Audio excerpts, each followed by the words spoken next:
able to squeeze out 3 wins over their next 6 games, then you should give not Nick Sirianni, but you should give Matt Eberflus a medal.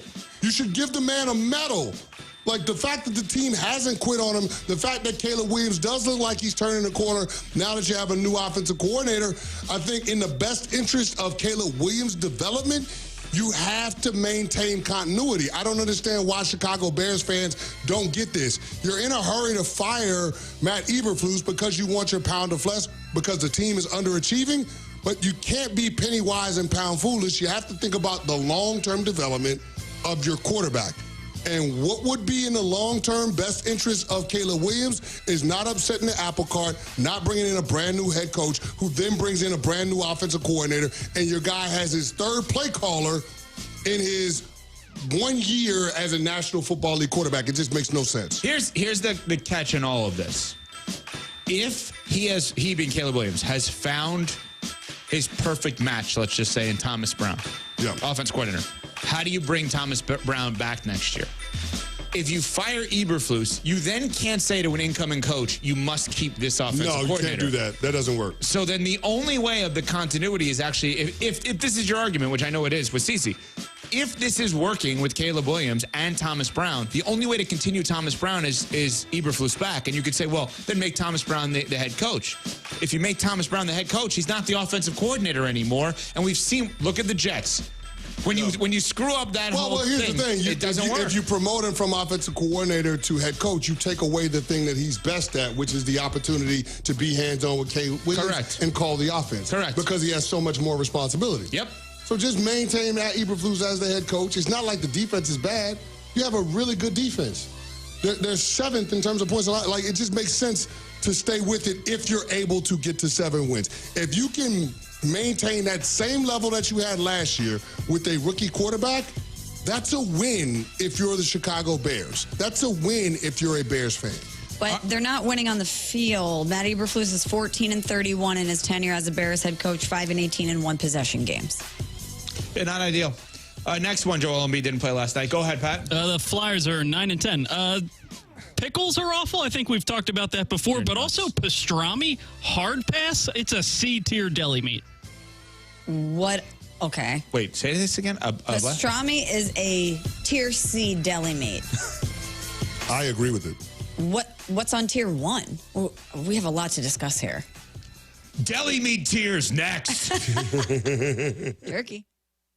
$5,000. That's the average amount of money people in the U.S. are now spending on gas in a year. $5,000. That's crazy. If you drive, you have to download Upside, the free app that gives you cash back every time you get gas. That's right. You can earn real cash back with Upside just by buying the gas you're already buying. You can literally start earning cash back today. I use Upside every time I fill up, and I've already made around $200-$300. You're putting gas in your car anyway. Why not get real cash back? If you like free money, download Upside. I'm saving the cash I earn from using Upside to help pay for a vacation later this year. Download the free Upside app now to earn cash back every time you buy gas. Use promo code BUY to get an extra 25 cents per gallon on your first tank. You can cash out anytime right to your bank, PayPal, or a gift card for Amazon and other brands. Just download the free Upside app and use promo code BUY for a 25 cents per gallon bonus on your first tank. That's code BUY for a 25 cents per gallon bonus.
7 o'clock in St. Louis. You're listening to TMA, presented to you by Brown and Crouppen on 101 ESPN and the TMA STL and 101 ESPN YouTube channels. Tim McKernan, Doug Vaughn, Martin Kilcoyne, Jackson Burkett, Chairman Kurt with you on the program. And we're in the Munganess, St. Louis Acura, Munganess, Burkhardt, Alton, Toyota, 7 o'clock hour. And Doug, I got to be honest with you, I think we've got a Jim Dandy lined up today. What do we got? We're loaded for bear. I know it's news to Doug. We got something big. He's been sitting here longer than any of us preparing for the show. Yeah, but that's what you say. At 7:01, he says, I don't know. What do we got? I said, we have a big show? What? Tell us. With the Jim Montgomery news, this program will be all over it. Jeremy Rutherford coming up at 7:30. Texting with Chris Kerber, who's supposed to join us. You know, we have these blues hits every day. It's a deal between the Blues and 101 ESPN. 8:15. That Chris Kerber is going to be with us at 8:15, but then he was texting us before the program and said Jim Montgomery is addressing the media at Madison Square Garden, where the Blues will take on the Rangers this evening, and he is going to, it's a scrum. Now, Doug, could you define a scrum for the audience? A scrum is a bunch of reporters huddled together in close proximity, all extending their right arm with a microphone to get the It's a group interview. Nice. Waiting to chuckle. And yesterday, Doug Armstrong did a Zoom, podium interview. So with the scrum, this isn't something that we could just tap into live and play, but Kerber said he's going to see if he can just hold up his phone so we can carry Jim Montgomery's first comments as the head coach of the St. Louis Blues live on 101 ESPN. So that is planned to be around 8:30 this morning, live from Madison Square Garden on this program. Then we'll talk it over with Chris Kerber to get his reaction to it. Gabe DeArmond on not really Missouri's win, but the weekend that was in college football, and it was absolute chaos, in particular in the SEC. The Design Air Heating and Cooling email of the day, and I think that's going to do it. But my goodness, Doug, is that a lot of program? I don't know if you are going to be any good to us. No, I won't be much good to you at all. As early as I had to get up today after a long drive back from Nashville. Oh, that's right. Why don't you guys just go ahead and take the show? Did you get wrecked? What happened? Did you get wrecked in Nashville? Yeah, wrecked as in drunk? Well, everybody said they wanted to wreck you, and I just wondered if you got wrecked. ruin me. Oh, ruin me. Oh, right there. Nice, Jackson. That was Stedman-esque. That was Stedman-esque. Come on, Jackie got a haircut. Yeah. I got shorn. Yeah, Wow. I'm He's got shorn. Yeah. You like that when a gentleman says he just got shorn? That's what you do to sheep. Yeah, that's what it felt like. I lost a lot of hair. Feels good, though. You got to feel confident in your hair if you're able to get it shorn that tight. Yeah, no doubt. Well, when they hand you the mirror to look behind. I know exactly where you're going, and I'm sure a number of gentlemen in our audience. Martin, you probably don't know what that experience is like. Doug, you don't either, because you were thin in the front. Oh, I'm still a little thin at that. Yeah, but when you're like 20 and they hold that up and you go, oh God, I've got a crop circle forming back there. Yeah, so that definitely used to be me, and now it's a little bit better. I don't shudder when I see it. So every time it's like, all right, here we go. That's why I sometimes avoid haircuts. It's like, I just can't. That when they hand you that mirror, it's a real moment. They always hand you the mirror. Yeah, I felt like that was I thought that was when you were a little kid. They still do that. Yeah, and I get a dum dum lollipop afterwards. Is that right? That's right. I think your hair looks sharp. Hey, thanks, Martin. You look like are you going on a job interview or something? What do you got going on? I just get a haircut. Very suspicious, Doug. Keep an eye on what this guy's up to. What have you got going on?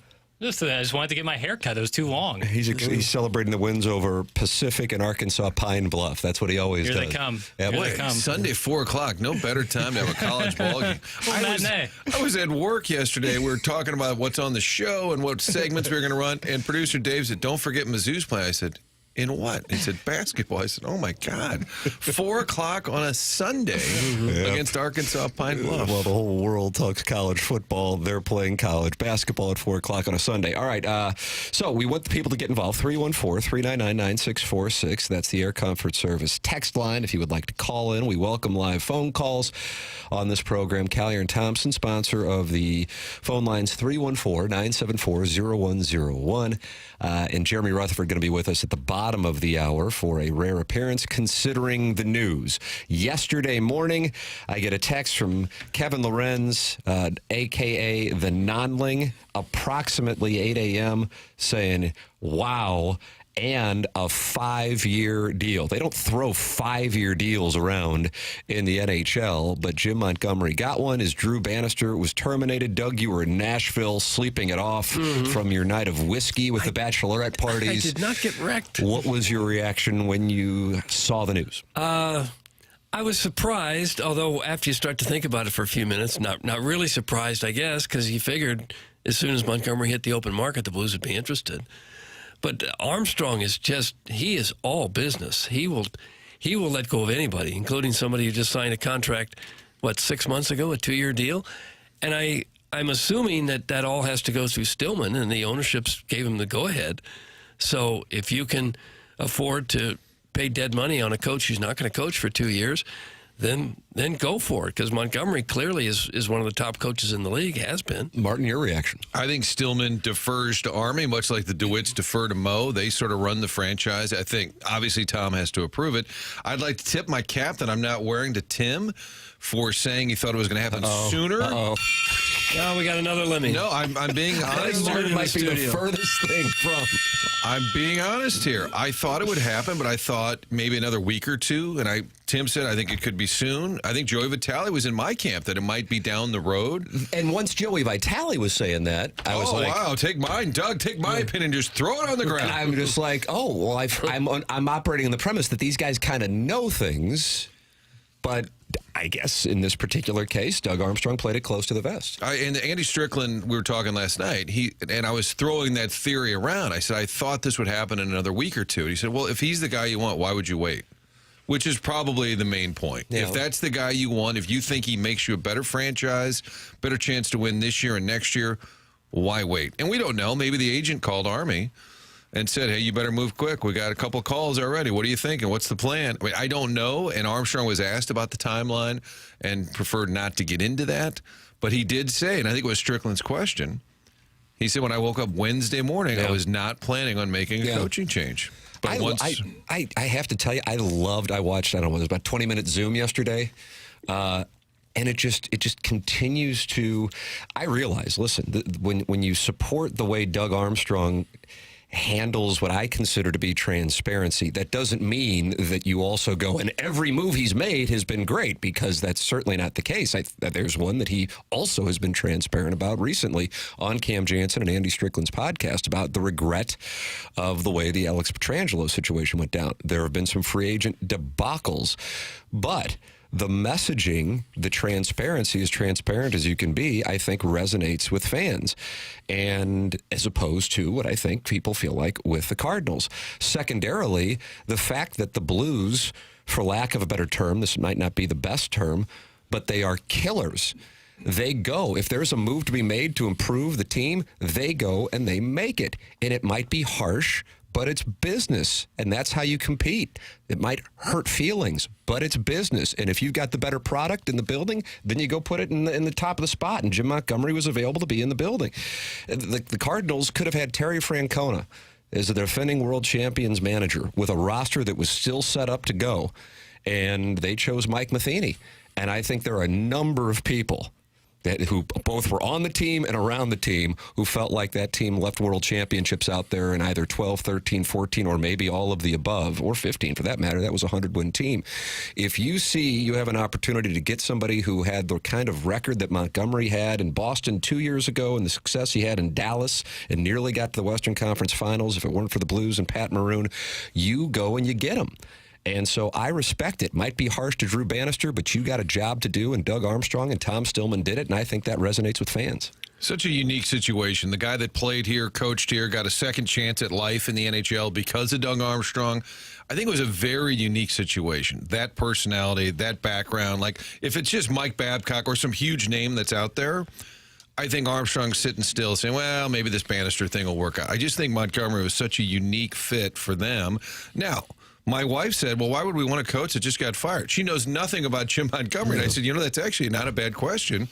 You probably want to know more what went wrong in Boston. Did he get sideways with management? Who knows? Well, two things on that, just specific to that, is the roster construction debacle. I mean, if you want to get into the weeds on what they have going on, they just have a mess, in particular at center there. And then secondarily, Don Sweeney of Boston last week talking about they tried to sign him to an extension and they couldn't get an agreement done. And I just think at the core, I don't think Montgomery and his family wanted to spend the remainder of their, not remainder, he's only 55, but a long term in Boston. So I think that played a large role. And I was really reading Elliot Friedman's comments on it, and he thought it was a dispute over who was going to be on his coaching staff. But either way, I think there was more to it than him failing in Boston when they went to him with a contract extension offer and they couldn't get it done. Must have been league-wide. The bigger surprise is probably Montgomery getting fired than what St. Louis did. Because this is a guy who was coach of the year 2 years ago. He won 120 out of 184 games while he was in Boston. He had a fantastic record there. And 20 games into the season, in a 500 team now, you're going to fire him? That's cold. But Armstrong is cold, too. If he'll fire Berube just a few years after winning a Stanley Cup, and he'll fire Ken Hitchcock, who he said was his best friend in hockey, I mean, he'll do anything if he sees things go sideways. Hey, Martin, we got a new one. I bet you haven't been called this too often, and I certainly know I haven't. This is Rights Holder Radio. Woof. That's from Rights Holder Radio. Wow.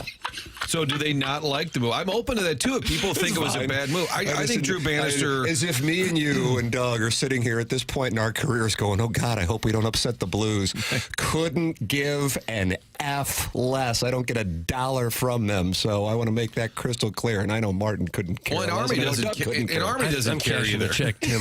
Okay, I Rights take it Holder back. Radio. There's Joe Strauss. Army, I think there's fair critique of Doug Armstrong, who now has fired 6 coaches. You better believe it, 3 in a year. Yeah, I mean, 3 in a year. Not 3 firings, but 3 coaches in a year. And I've said this is the firing season. I didn't have the exact data. Thanksgiving is the firing time. Deer season. This is, Doug Armstrong's version of Happy Holidays. Davis Payne. Tim, what day was that when he was fired? Do you remember that day in 2011? Oh, Doug, where were we? Can we have a hint? November probably 6th, above that sex shop on the landing at 1380.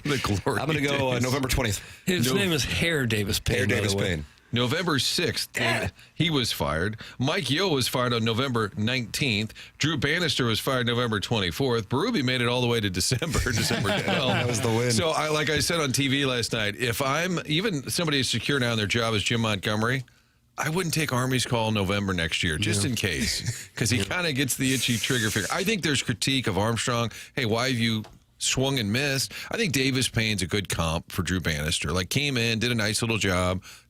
Sure, let's give it to him. A placeholder. But you never felt it's their job for the long term. The bottom line to me is this, and again, they're 2 separate conversations. I feel like this is how things work in dialogue in 2024. If you're a supporter, for example, of somebody politically or a party, then you feel like you have to, or you're told you have to own everything that party or that candidate does. And to me, you can compartmentalize it. You can be, and I think rightfully so, critical of a number of the moves, in particular on ice, that Doug Armstrong has made.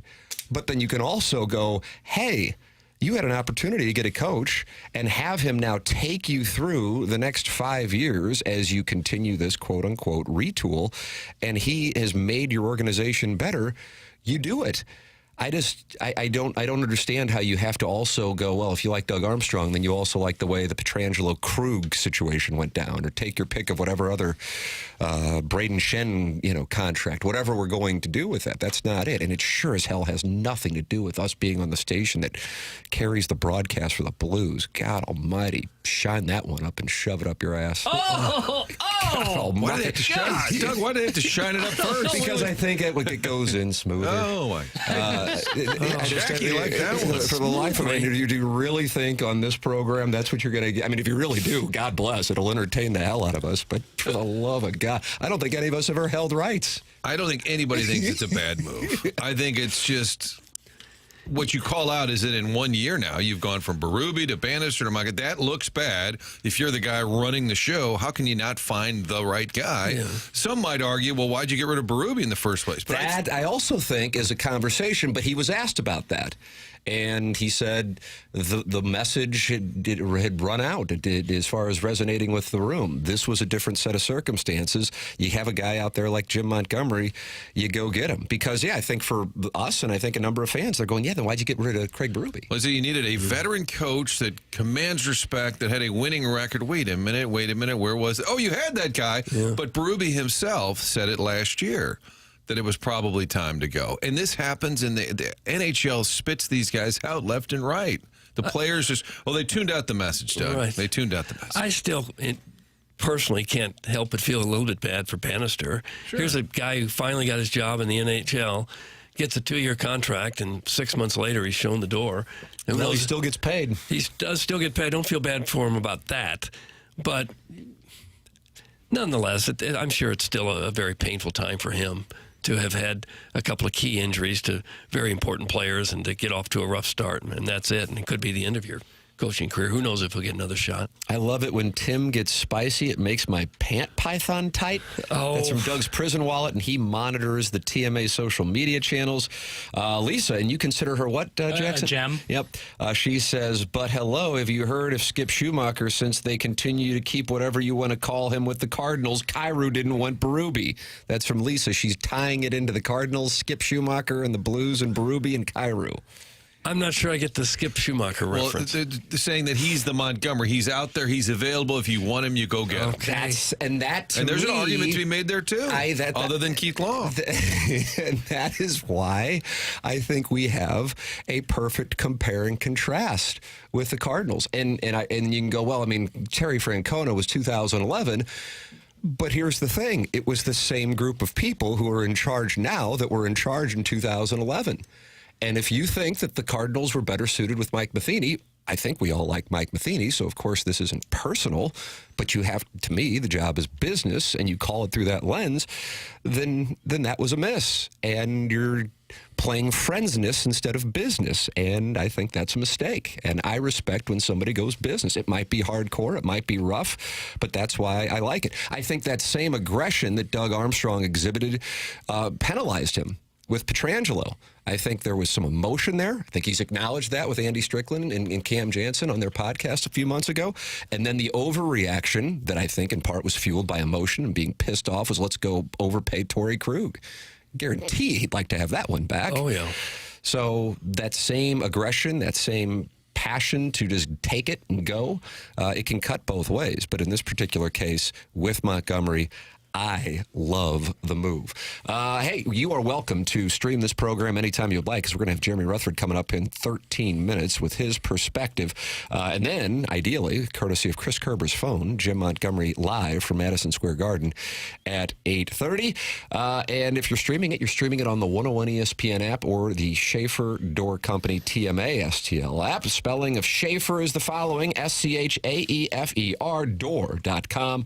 You can call or text 636-782-3608. It's going to get you the quickest response time. They service all kinds of garage doors for service and new installs, and they set aside Monday morning standby service for those doors that break over the weekend. It's Schaefer Door Company, and if you run a business or warehouse with big, tall doors, Schaefer's experienced in those types of jobs as well to service commercial doors. It's Schaefer Door. Call or text 636-782-3608. Schaefer Door, a Clopay master authorized dealer. SchaeferDoor.com, sponsor of the TMA STL app and the 101 ESPN app. Jeremy Rutherford coming up at 7:30 is the Blues discussion with Jim Montgomery. Hiring will continue. Jim Montgomery live from Madison Square Garden at 8:30 with his first comments as Blues head coach. On the other side of our break, Missouri and Illinois both get wins, but the SEC gets a lot of losses, and now we've got chaos. That's next on TMA 101 ESPN.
TMA 101 ESPN, Tim McKernan, Doug Vaughn, Martin Kilcoyne, Jackson Burkett. And if you'd like to call in, Chairman Kurt taking your calls, Callier and Thompson phone lines, 314-974-0101. Jeremy Rutherford going to be joining us in about 10 minutes on the latest with regards to the Blues and the firing of Drew Bannister and the hiring of Jim Montgomery. He had a great article yesterday on The Athletic on that topic, and we will have Jim Montgomery. The plan is via Chris Kerber's phone for his first comments as head coach of the Blues coming up at 8:30 live from Madison Square Garden. The Missouri Tigers beat Mississippi State. Not really a surprise. The way Illinois beat Rutgers. Anybody watching that live? I happen to be watching that live. I love me some college football. Doug, I would hope you were out of town. I was not watching the Illinois-Rutgers game live. Pardon the hell out of me. Martin, there's no way you were. I was not, but I'm in a text chain with the recovering alcoholic and Matt Offenberg. They're both Illinois guys. ILL. So they were going bananas. I went back and saw the highlights, which is important as a sports guy. You say I saw the highlights. I like that Luke Altmaier and that Pat Bryant. I was looking at, he's 6'3", 200. I'm like, that guy could probably play in the league. I think he had 190 yards. And that the way they won, because they threw it over the middle, and I'm assuming they had a timeout. I don't know, but they threw it over the middle. He scores with 4 seconds. He had to get to the end zone there, and he did. Thrilling win for the Illini. They're 8-3, Doug. Yeah. Their 8-3 feels so different than Mizzou's 8-3, doesn't it? Like because they had no expectations, and Missouri 100%. Had expectations. This got to be the bowl game, right? Illinois and Missouri somewhere. Well, I don't know if Mizzou wants to. No, how do you just kind of mumble? I feel like Mizzou wouldn't want to do that, but Gabe DeArmond said it was Illinois that backed out of the yearly. That's correct. Meeting. Yeah. Back in the day. But specific to the X's and O's of that game, watching it live, and I believe it was on our Pick 6, and I think we all took Illinois. We did. Yeah. Everyone took Illinois. That's usually a jinx. Yeah. And we were covering anyway, but they were down by 1 or 2. Either way, a field goal wins it, and the wind had switched, and it's dead into Illinois' kicker. And Greg Schiano, the head coach of Rutgers, calls a timeout. And Illinois' kicker still was able to kind of get a practice kick, and Bielema gets to see how short he came up on the kick, and he's like, screw this, it doesn't matter, we got to go for it, and it's 4th down. And so they go for it because they got to see the kick, how short it was because of the wind, and that is what led to... I didn't know that. Yes. I didn't see it. So that's what led to the pass. That is what led to the pass. It was 4th and 13. That's correct. They were down 31-30. That's right. Interesting. Yes, so the timeout by Schiano, and I think it was a 50-plus yard field goal attempt. So it's not necessarily freezing a guy on a 35-yarder. This is 50-plus yards into the wind. I guess it had to be if that was a 40-yard touchdown. I mean, is that 57 yards? If it was indeed, it was a long touchdown on 4th down. It's kind of like what happened with Jaden Daniels yesterday. I think it was like 30-plus. So you're probably looking at around a 50-yard field goal. And when you're factoring into the wind, this was less than 50%. I would imagine every Illinois fan listening to that and listening to this knows that, but they were able to get it, the timeout from Schiano that then led to them going, okay, we're not gonna mess with this thing, and that's what wound up transpiring, and therefore Illinois gets a huge win. And by proxy, as ridiculous as this sounds, but this is where we are now with college football, that was huge for Penn State because that's Penn State's lone ranked win. And if Illinois loses to Rutgers, Penn State does not have a ranked win. Penn State, we were talking on the program on Friday, they would be put to the test by Minnesota, and sure enough, they were. And there's James Franklin. Was anybody watching that? Anybody? No. This is my college football nerddom going in. Jackson and I were texting about the NBA this weekend. Wow. Is that late night Friday or Saturday? I'm in the Friday. kitchen, and the game it's the Warriors and Pelicans, and I start texting Jackson about the NBA, and I said, what's wrong with me? Penn State runs a fake punt in their own territory with about 3 minutes left, and if that does not work, that might have begun the death knell for James Franklin, because they would have gone from assuredly into the playoff to giving the ball up, less than a field goal lead on Minnesota in their own territory on a 4th down. But to their credit, it not only works, it works incredibly well, as does their 4th down conversion play at the end of the game to allow them to run out the clock, and they get a win, and they play Maryland this weekend. So barring an absolute miracle, Penn State is going to get in, and they get to sit out conference championship weekend. Back in the day, if you were going to your conference championship game, not only was it a celebration, but this is how it sounded in Columbia, Missouri in 2013 when Missouri went to the SEC championship game with 3 minutes left against Johnny Manziel and Texas A&M. 3rd and 1. Josie running left, cuts it back right, gets a breakaway to midfield, to the 40, being chased to the 30, to the 20, to the 10, to the house. Henry Josie, Angleton, Texas, explodes for 57 yards, and Missouri's got the lead with 3:34 to play. That's how Missouri found out that they were on their way to the SEC championship. They won on the field. They got in. Oregon found out via Twitter over the week when there was an algorithm run and it became clear that there was no way for any other team in the Big Ten to catch them, that they had clinched a spot, again, on Twitter. And Saturday night, Georgia found out on Twitter that they were going to the SEC championship game. That is the state of college football. And you now have teams not wanting to play in their conference championship game, although I still do not believe that the committee will penalize teams for losing in their conference championship game. Period. And the reason is not because of integrity or fairness. It's because they need those conference championship game television dollars, and they cannot afford for those to become obsolete and penalize teams for losing their conference championship games in the 12-team playoff era. Missouri was penalized for it in 2007. You could make a case in 2013, but certainly 2007 when they lost to Oklahoma. And Georgia was absolutely penalized for it last year when they lost to Alabama. I do not believe a team will be penalized that would have been in the top 12 if they lose on conference championship weekend. Whether they should or shouldn't be, it doesn't matter, because they are going to not allow those games to be obsolete and lose those television dollars. As Mizzou Hawks, are you sitting here thinking 9-2, 10-2 may have gotten it done after all the debate, discussion?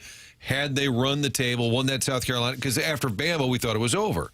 Had they run the table to get to 10-2, we thought it wasn't going to be good enough. Now, Doug had them at what he called the cut line before the show. They're right at the with that 9-2 potential 10-2. You said at the cut line. At cut line. If they were 9-2 now, I think they'd be around 12 or 13. Clemson is 12 now at 9-2, and Alabama's 8-3. So I think they'd be right in there, right in Arizona State's 9-2, right in the cut area. Missouri's season for the college football playoff ended in Tuscaloosa, Alabama, when they were blown off the field. And Doug, I have to do it. Second time in the segment, that's another period at the end of the sentence. And I guess this opinion is not really popular with some Missouri fans. Again, I'm not running for office until 2028, so I don't particularly care. They were never going to put a team whose best win, I guess, would have been South Carolina, which therefore wouldn't be ranked where they are had they lost to Missouri, in when they lost by a combined, 75-10 against A&M and Alabama. If they lost in the manner that A&M lost to Auburn in 4 overtimes on Saturday night at A&M or at Alabama, and they were close like Mississippi's loss at LSU in the other game, different conversation. But they were never overcoming 75-10 against A&M and Alabama, because therefore they would somehow have to pass A&M and Alabama, which means those teams would have had to been in dire straits. It just was never going to happen once they lost like they did to Alabama and A&M. But what if Drake scored one more touchdown against Mississippi State? Would that have changed the committee's mind? Yes, it would. Is there audio, or is it only the reading of the lips? Only the reading is it of the just the reading of the lips that he was...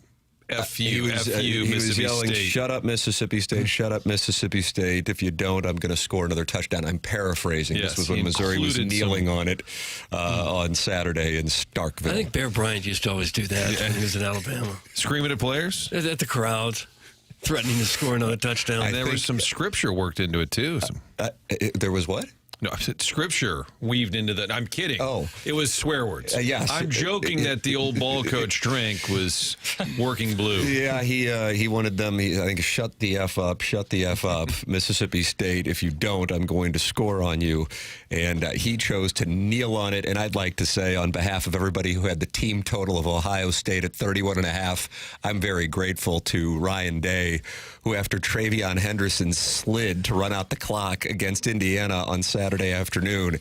Ryan Day then runs not one, but 2 plays to run up the score on the Hoosiers. I don't know how many people saw that, but that not only covered the over, it covered Ohio State's team total of 31.5, which I was on. I hated it when Dan Lanning did it against Michigan 3 weeks ago. I loved it when it benefits me, even though I thought that was textbook jackassery from the head coach of Ohio State. But do you think it has to do with Cignetti's bravado and all the trash he's talked? I absolutely think. You saw Will Howard on the sidelines doing the typing thing, Google me, Google me, Google me.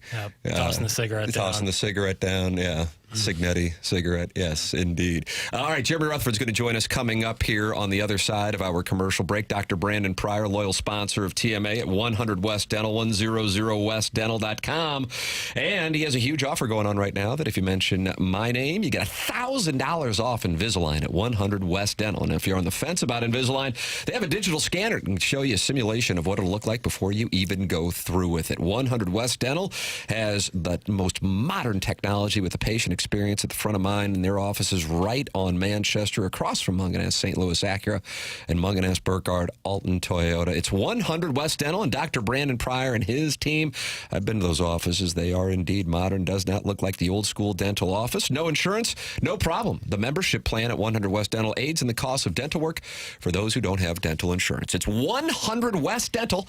You can book your schedule and appointment online right now at 100westdental.com. 100westdental.com. Dr. Brandon Pryor and 100 West Dental. TMA, Jeremy Rutherford on the other side of the break on the firing of Drew Bannister, the hiring of Jim Montgomery, giving us his perspective. That's next on 101 ESPN.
This is Action Jackson with a Sports Center update driven by Johnny Londoff Chevrolet and Johnny Londoff Autoplex. And breaking news yesterday, Drew Bannister was relieved of his coaching duties and Jim Montgomery was named the 28th head coach in franchise history. More on that coming up right now with Jeremy Rutherford coming up at this segment. This is another Sports Center update driven by Johnny Londoff Chevrolet and Johnny Londoff Autoplex. See them at Londoff.com. Chevy, together we drive. You kidding me?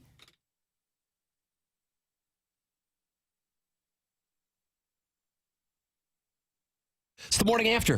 101 ESPN, Munganess, St. Louis Acura, Munganess, Burkhardt, Alton Toyota, 7 o'clock hour. Tim McKernan, Doug Vaughn, Martin Kilcoyne, Jackson Burkett with you on the program. And it is our pleasure to welcome to the Collier and Thompson phone lines to get his insight on what has transpired with Drew Bannister and Jim Montgomery, the great Jeremy Rutherford. Morning, JR. Morning, guys. How you doing? Wonderful. How surprised were you at approximately 8 o'clock Central yesterday? You know, I was when I saw the news, I thought to myself, here we go. Like we talked about it a few days ahead of time, looking at the situation, and I really felt like this was a move that Doug Armstrong would make. And I know that it didn't look fair, and I know that Drew Bannister was probably disappointed with what was being reported. But I think that when you look at Doug Armstrong's track record and his boldness and his willingness to do whatever it takes to put the Blues in a better position, this was a possible outcome. And so I think when it happens, yeah, there is a little bit of wow, but I don't think that too many people should have been surprised. Yeah, and I think that's sort of looming. I almost wonder for Bannister if it was going to become more and more of an issue. We all knew at some point. I was surprised at the timing. I thought they'd wait a little while, but then the point was made, why wait? Do you think it was inevitable? Yes, I do. And I think it was inevitable for the reasons that Doug Armstrong discussed yesterday. I think that when he talks about having a coach who can win now and allow them to compete for a playoff spot and yet also be the coach that takes them to what he called the next ultra level of competitiveness, then I think that this is a move that they were eventually going to make. I think that had Drew Bannister done well for the next year or two, eventually it was going to get to the point where a Ken Hitchcock type, a Jim Montgomery type was needed. How do you think Montgomery's coaching style will differ from Bannister's? You know, I think that Jim's been not in the league a long time. You know, we think about him being a great coach. You think about a guy who's been coaching in the NHL for 10 years or so, and that's just not the case when you look at, you know, his short time in Dallas. That was kind of preempted, and then he goes to Boston, has a ton of success. You know, when he comes in, I think that the best part for the Blues is that he already has a relationship with these guys with the 2 years as the assistant. And I realize everybody knows that, and everybody realizes there's probably a relationship there. But when I was around players who dealt with Jim Montgomery, they talked about the text thread. They talked about the positivity. They talked about that, hey, we'll get him next time mentality. They really liked Jim. And when he left, they were genuinely disappointed. And so I think he's automatically going to come in with that. So I think whatever he's trying to get across to them, X's and O's wise, they're going to be hugely receptive to it. And I do think we're going to see a situation where he's going to get the Blues in a position to play better. Now, you know, how much better with a roster that I think we all have questions about, that remains to be seen. But a guy who's had the success in the league that he's had and has the rapport with these players, I think it's going to be really good for this team. Jeremy Rutherford, our guest on the Collier and Thompson phone lines. You're listening to 101 ESPN TMA, presented to you by Brown and Croup. And JR, the 5-year deal stands out to me. I like it from the standpoint of, okay, you know that this is likely a process. He's not taking over a team that's on the threshold of a Stanley Cup, at least most likely. But there aren't a lot of coaches who get 5-year deals. I think Quenneville had one, Mike Babcock perhaps. I think Bruce, Doug, you call him Butch Cassidy. I do, yeah. In Vegas. But they don't just throw those around. Drew Bannister got a 2-year deal. So 2 questions along the lines on that 5-year deal. Number one, does that indicate that there was competition for his services this quickly after being terminated in Boston Tuesday? And then secondarily, is this a way for the Blues to say, you've got the runway to instill your process and you don't have to worry that you are coaching for your job, and send a message to the room that this guy is here and we are not making another change, so it's on you boys? Yeah, Tim, the 5-year, I think that's what stood out to me.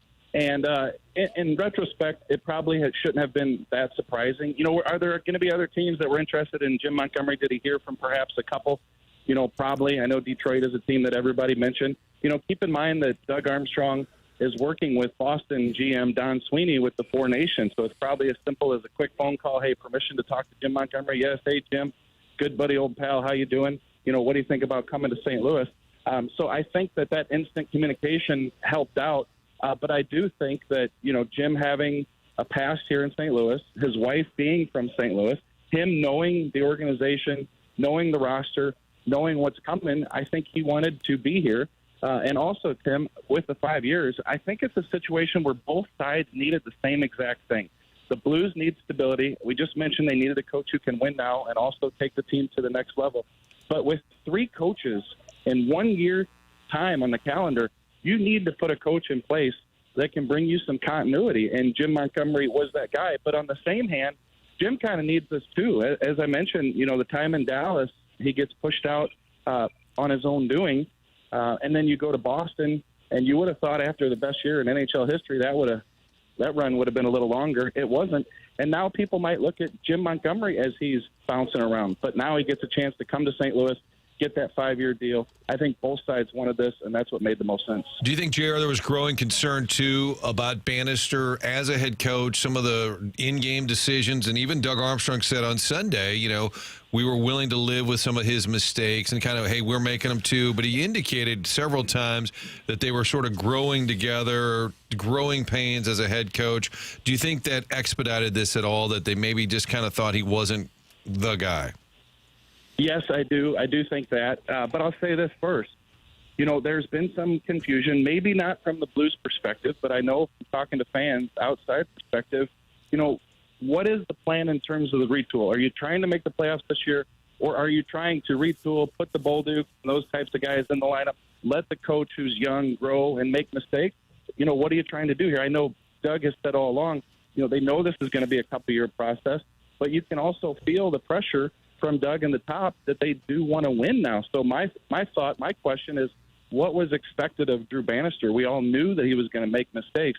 But with that said, Martin, I do think that if you looked at the coaching situation, they were probably looking at a coach who did make a few mistakes. And yes, they were willing to kind of roll with it. But then it gets to the point where, he's not getting out of this team what we expect him to get out of this team. We see some of the mistakes that are being made that another coach wouldn't make. We're going to bring this other coach in who we think can give us a bigger shot. So I do think with all this talk about Montgomery coming here, which is understandable, it makes the most sense. I do think they had many internal questions about where they were going with Drew Bannister. I'm sure they haven't given up yet on this season with 60 games still to play. Do you think given their current roster and the situation where they're in at the moment in the standings, that Montgomery can get them into playoff position? Is that still a realistic hope? Yeah, I think definitely. I think that, you jump on Montgomery because there's potential chance that you could lose him. Even though he wanted to coach here, I think that if you let that go 2 or 3 weeks, maybe a team does swing in and grab him. So you do want to jump on it for that reason. But also, look, you're 22 games into the season, and you're sitting there at 19 points. I think they're, 6 out of a wild card spot. There's several teams ahead of them. But we're talking about it's late November, early December. So, if Jim Montgomery can help this team get the power play fixed, get this offense fixed, we've seen it over the years. If you're talking November, December, heck, look at 2018-19, it was January. That's not to say that this team is a Stanley Cup team. I don't even know that it's a playoff team. I just think that regardless of the situation that the Blues are in, there's still plenty of time. I'm curious your perspective on now number 25. The no trade clause will kick in here in a matter of 8 months or something along those lines. This is it. I think when you hear Doug Armstrong talk yesterday and the backdrop on that, this is the coach who's going to be here, and therefore I think it will play a role in the decision on what they want to do. He's not a guy they trust out there when they need a goal late in a game for fear of turnover. This is it, and he's been under the microscope anyway, JR, but now he's got the head coach who has helped develop players before. What do you think this means for Jordan Kyrou and the Blues? I think this is the perfect evaluation for Jordan Kyrou over the rest of this season, and then the Blues can make a decision on what they want to do with his future. And when I say the perfect evaluation, I mean a coach in Jim Montgomery who just came from coaching some of the best players of this generation, when you talk about Bergeron and Marchand and some of these players, he knows how to coach top players, and he had that relationship with these guys here. He got the best, albeit as an assistant coach, out of guys like Buchnevich, even Kyrou in the past. And I think Jim Montgomery is going to be able to come in here, see what Jordan Kyrou looks like, try to develop him. And most importantly, Jordan Kyrou's got to look at the situation and say, look at what he did with these guys. He knows how to get players like me to the next level. And then if that doesn't happen, Jim Montgomery can look at the team, look at Doug Armstrong and say, look, it's not happening. So I think that it's going to be a really important, obvious statement here with Jordan Kyrou over the next several months. But the key is the Blues want him playing well. They want him here in St. Louis. They want him to earn every dollar that they're paying him. But if it's not there, I've always said this, in order to move him before that no trade clause kicks in next summer, he's going to have to be playing at least decent hockey. Like, there's no team out there that's going to make that change of scenery trade without the player playing at least up to the level that they think can be successful with their team. So that's kind of the catch-22 at that situation. JR, since we're the rights holder, could you just say the Blues are the best and they'll probably win the cup? I mean, we would appreciate that. Yeah, that's all. It's the least you could do. Contractually, I think he has to. That's in our contracts. Yeah, clip that, Tim. Yeah, clip that. My question is about the assistant coaches. They stay the same. Ott is obviously popular. Steve Ott, maybe a coach in waiting somewhere else. And Shen is the captain. Do you see any other changes with the coaching staff or the leadership group? So that's one thing that we didn't get to ask Doug Armstrong yesterday. I guess, follow-ups today, we can find out more about the situation in terms of the future of the staff. To my knowledge, everybody remains in place. I mean, I would think that you have to have some continuity. Jim Montgomery has a relationship with a few of these coaches, including Steve Ott as well. I'm sure that he wants them on board. And then maybe we'll see some determination made on the coaches at the end of the season and see where that goes. Obviously, Jim Montgomery is going to have a handle on his staff and work in conjunction with Doug Armstrong. But I do think, Martin, that Montgomery already has a feel for these guys and wants to move forward with them. Jeremy, with a move like this, I assume Tom Stillman is in the loop for all this with all the millions of dollars at stake? Yes. He's, in all my conversation with Tom Stillman over the years, he's been in the loop on all these decisions, talked to Doug about them. I've talked to Tom and Doug about this, but Tom asks a lot of questions. He doesn't, get too into the equation where he overrules Doug and says, no, I think we should do this, absolutely, and I don't like where you're going with this, Doug. But I think that he wants to have the most knowledge he can about the decisions that Doug makes, and that's how those two have operated for several years now. So, yeah, definitely in the loop on that stuff, and obviously willing to fork over a lot of money to according to Doug, put the Blues in the best position that they can. I mean, I think when Toronto took Craig Berube, that probably offset some salary that the Blues owed him, but they do still owe Drew Bannister, obviously, and now they're paying Jim Montgomery a 5-year deal. So definitely Tom is in the loop on all this stuff and behind it. Jeremy Rutherford giving us his perspective. We will be hearing from Jim Montgomery coming up at 8:30 Central Time live from Madison Square Garden, where the Blues will take on the Rangers, and you'll see Jim Montgomery behind the bench for his first game. Doug, I know you are thinking about firing $10K on the Blues tonight. If you do, you'll be paid $20,000 as they are plus 200. And I love the new coach bump. I love the new coach bump in the NHL. So if anybody wants to double their bankroll, it's there for you tonight at Madison Square Garden. JR, are you going to throw something on it? I think that's what you're encouraged to do when you cover the team is bet on them. I actually think it says on the back of my press pass that I'm not allowed. Okay. Oh, it does? Right. It actually says that. It's against the law. But then you go up to the guys. Yeah, could you at least score an extra goal there in overtime? I had a lot of money on you. That would have been outstanding. JR, we appreciate it. Great coverage throughout the day yesterday, and I know you'll be with us on 101 ESPN throughout the day. Today, Jim Montgomery talking at 8:30 from New York. We appreciate it, man.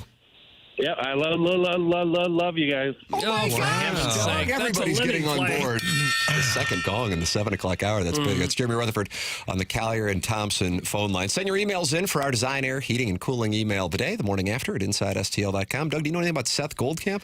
Well, I do. And it's a good thing I do because I've been looking at the forecast here, and by Friday we're into the 20s, and by Sunday and Monday we're into the teens. So if your furnace is not ready to go, Mister, you've got some problems, but you won't have any problems if you call Seth Goldcamp. If you keep Design Air Heating and Cooling in mind, maybe you ought to get him out there now to maintain that furnace, make sure that it's running well when the really cold snap hits later this week. Design Air is a fourth-generation St. Louis business. They've served more than 10,000 customers since 1904, and they are the longest-running TMA supporter and advertiser on the show. They're known for their honesty and going above and beyond. I've had Seth personally and some of his technicians out to my house a couple times to maintain the furnace and the air conditioner. Won't be needing the air co for a while. They will never upsell you. They'll always give you exactly what you need. That's how they train their employees, and they take that reputation very, very seriously. Their website is easy to navigate with the convenience of online scheduling now. So for all of your heating and cooling needs, choose Design Air Heating and Cooling. You can find them online at designair.com. That's designair.com. There it is, Design Air Heating and Cooling, longtime sponsor here on TMA, longest running sponsor, as a matter of fact, online at designair.com. I believe that over the next 2 weeks, we are going to see absolute anarchy in college football, and justifiably so. And I also think something that took place on Saturday night is going to lead to a rule change, and I think it should. I'll give you my perspective on what those things are coming up. Chris Kerber is going to join us live from New York City at 8 o'clock. You are listening to TMA, presented to you by Brown and Crouppen on 101 ESPN and the TMA STL and 101 ESPN YouTube channels.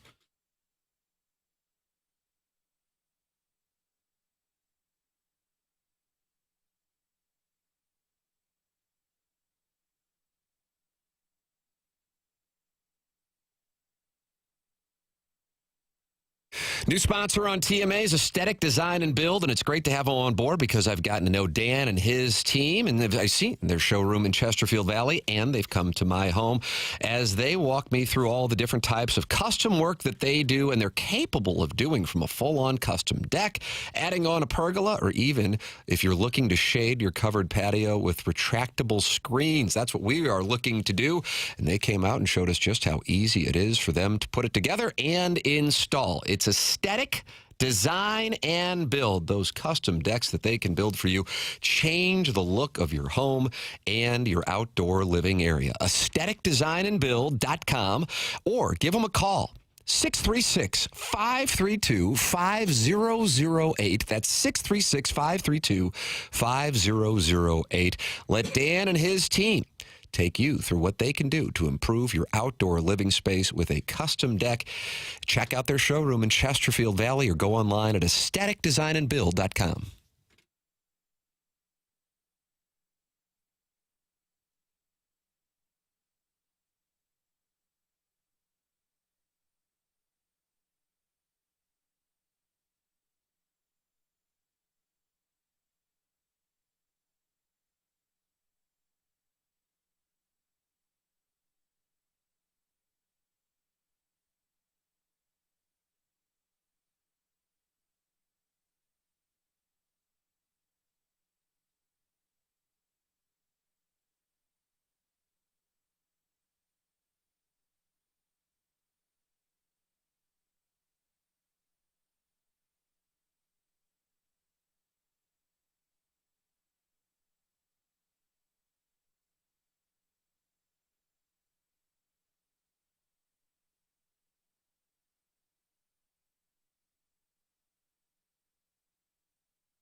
The Morning After, 101 ESPN, presented to you by Brown and Crouppen, Tim McKernan, Doug Vaughn, Martin Kilcoyne, Jackson Burkett on the ones and twos, Chairman Kurt manning the phone lines. Chris Kerber will be on those Callier and Thompson phone lines coming up in a matter of moments from New York, and then we'll have Jim Montgomery on those phone lines in the 8 o'clock hour as well. Doug, I know you always like when I get a chance to go to Paulie Mano's. Yeah, I love it when you get to go. Doesn't matter where I'm at. It's all about you, Tim. On Saturday night, I was at Paulie Mano's, and I was enjoying the lamba. Lamba. And how was it? Choice, as always. Okay.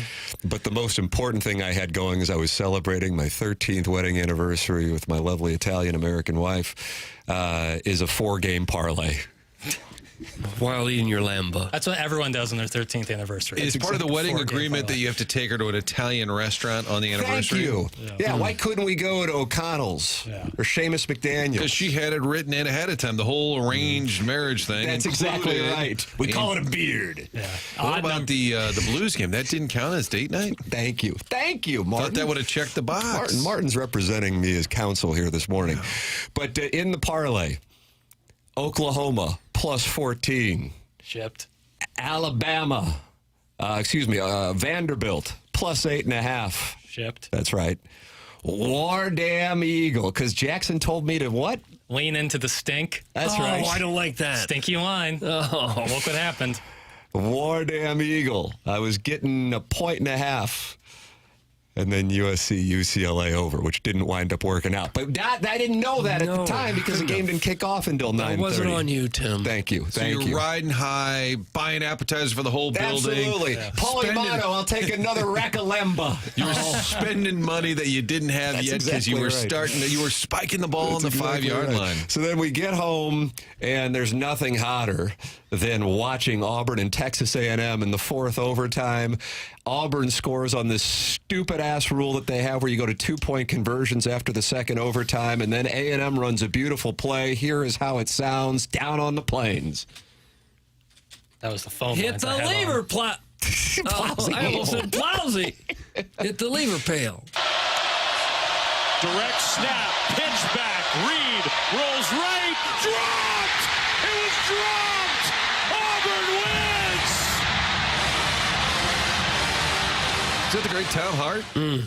I don't know. It sounded like Tom Hart. It was a late It's kick. either Tom Hart or Sean McDonough is what it sounds like to me. It sounded more like McDonough than Tom Hart. It's a great call. It is a great call. I was watching it. Yeah. Now, at that point, it's like 11 o'clock, and I can already tell that USC and UCLA are not going to be enjoying scoring points this evening in Los Angeles. Neither here nor there. Did you call Paul Mano and say, cancel all those? Yeah, if you could reverse the charges and all those free apps. Are you guys doing any layaway on Lamba? And when you say a rack of Lamba, is that Lamba ribs? Is that what you're eating? They're little bones. Yeah, little lollipops. Never had lamb, bro. Look at this. You're about to get Horton Watkins right here, Doug. Mint jelly on your just head. A meat and potatoes guy from South County, and you're dunking on him. Just give me a Salisbury steak. This is meat. What, lamb's not meat? I've never ordered Lamba. That Missouri fans nearly got a chance to enjoy back in September when we were thinking college football playoff. And that is, if Vanderbilt's kicker makes that field goal, it was about to become a 2-point conversion festival. And I'm thinking to myself, that's ridiculous. Now, it would sound like sour grapes as a Missouri fan. This had nothing to do with Missouri. Missouri's out of it. I'm watching A&M. They win that game. They're in the college football playoff with a win over Texas. Now, they still could get to the college football playoff because if they beat Texas this week, they get to play Georgia in the SEC championship game and win their way in.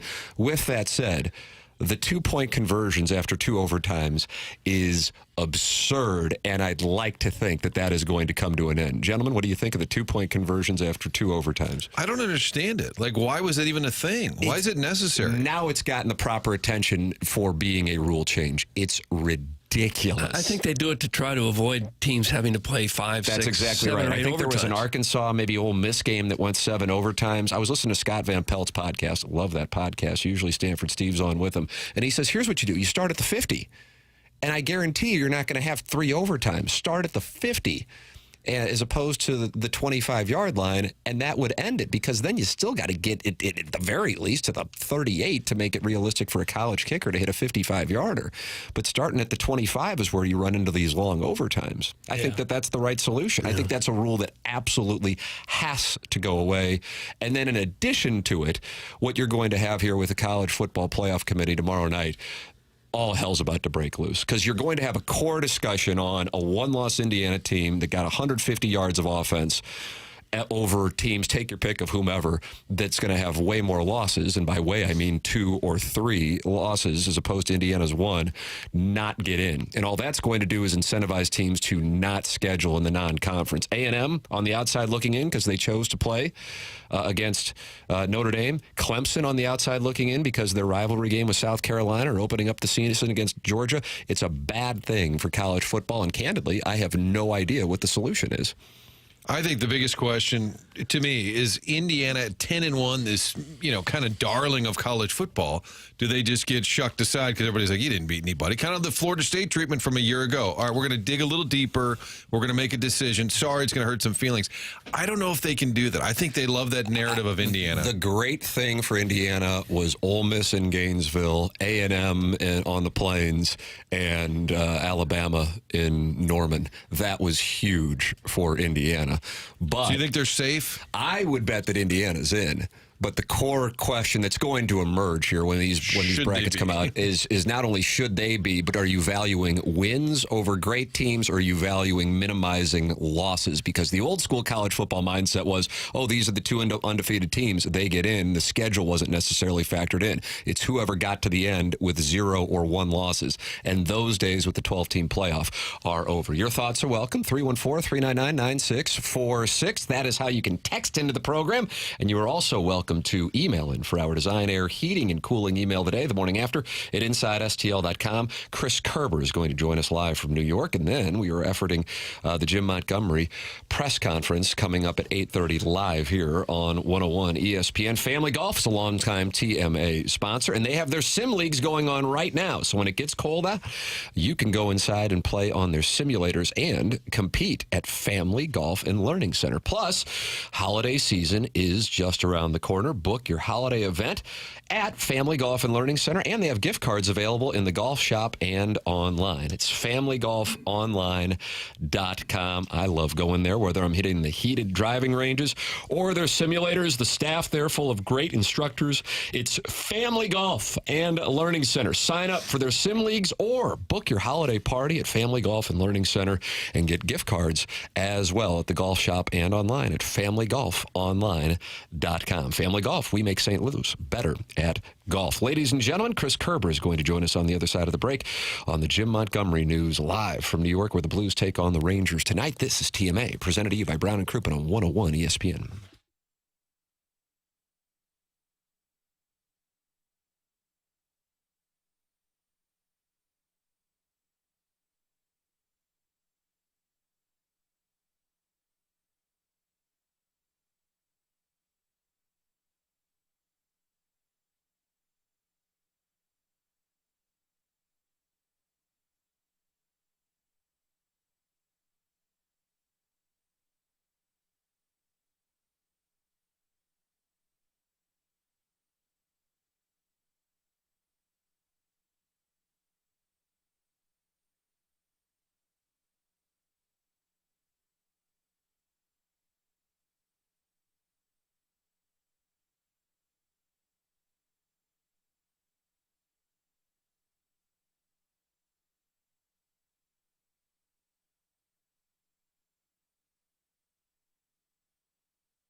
The morning after, 8 o'clock hour, brought to you by Fisher Window and Door Store. It's our pleasure to welcome to the program to get his perspective on the hiring of Jim Montgomery, the voice of the St. Louis Blues, who will have the call of the Blues and Rangers tonight on 101 ESPN. Chris Kerber with us on the Callier and Thompson phone lines. Morning, Kerbs. Morning, Tim. How are you? Wonderful, and grateful for your time and adjusting with all that is going on right now. Jim Montgomery talking at the bottom of the hour, and we believe we're going to get to hear it courtesy of your phone. Well, we'll see. I'm outside the building now, so when we're done, I'll try to get in, and I'll call Jackson, and we'll get it set up. God bless. Here's the one thing I do know. I took the 3-mile walk up from the hotel to Madison Square Garden, got some steps in. And I've already smoked about 2.5 packs of secondhand smoke, and I don't think I'm going to pass a drug test for about another week and a half. Oh, no. You're saying the THC is floating around Manhattan today? Let's say that again, Martin. I said the THC is floating around Manhattan today, is what you're saying. Yeah, apparently this has become like a national pastime. I'm gonna go interview Jim Montgomery for the morning show. I'm gonna go, "What's up, dude?" Kerbs, I want to ask you the same thing I asked Jeremy Rutherford when he was with us at 7:30 on the program. When you got the news, when you heard what was happening, how surprised were you? Well, I'm actually more surprised you got Jeremy up that early. JR takes shrapnel. Yeah. No, you know what? Honestly, Tim, I was not surprised. No. I was surprised and not surprised. Surprised because, anytime there is a coaching change, who's it going to be? And, it just doesn't happen where you announce the relieving of the firing of somebody and then the hiring of somebody without it having been some thought. Where I wasn't surprised with it is, in talking to some, other folks around the organization, there was really some pretty high expectations for this team. Now, I don't think Stanley Cup championship high, but definitely more competitive on a nightly basis high. And we weren't seeing that. And what I was real curious about is if they were serious about that competitiveness, then I think a change was probably going to come. Now, what precipitated it? Plain and simply, Jim Montgomery becoming available. I don't think it's any different than when Boston made Bruce Cassidy available. I don't think it's any different than, honestly, what Vegas did when San Jose fired Pete DeBoer, or was it Dallas? One of the two. And Vegas made Vegas made the media change to bring Pete DeBoer in. So, this moves the St. Louis Blues closer to kind of their long-term plan. And the reality of it is, as I was told by, one member of hockey operations, hey, this is the business of the NHL. And so Blues move forward, and you go from there. Well, Kerbs, Blues are 9-12-1. What should they be? What level of disappointment is there in the current product? Do you think what's realistic? Well, I think realistically, Martin, you have to acknowledge that the injuries were to some really key players. When you count Torrey Krug, you've got 3 out of 3 potential top 4 defensemen out of the lineup. And then for, a good, 8-12 games, you lost Robert Thomas. So I think injuries are realistic. But what wasn't happening with Robert in the lineup, and with those other guys in the lineup at the beginning was the offense was stagnant. The special teams trend from last year didn't continue.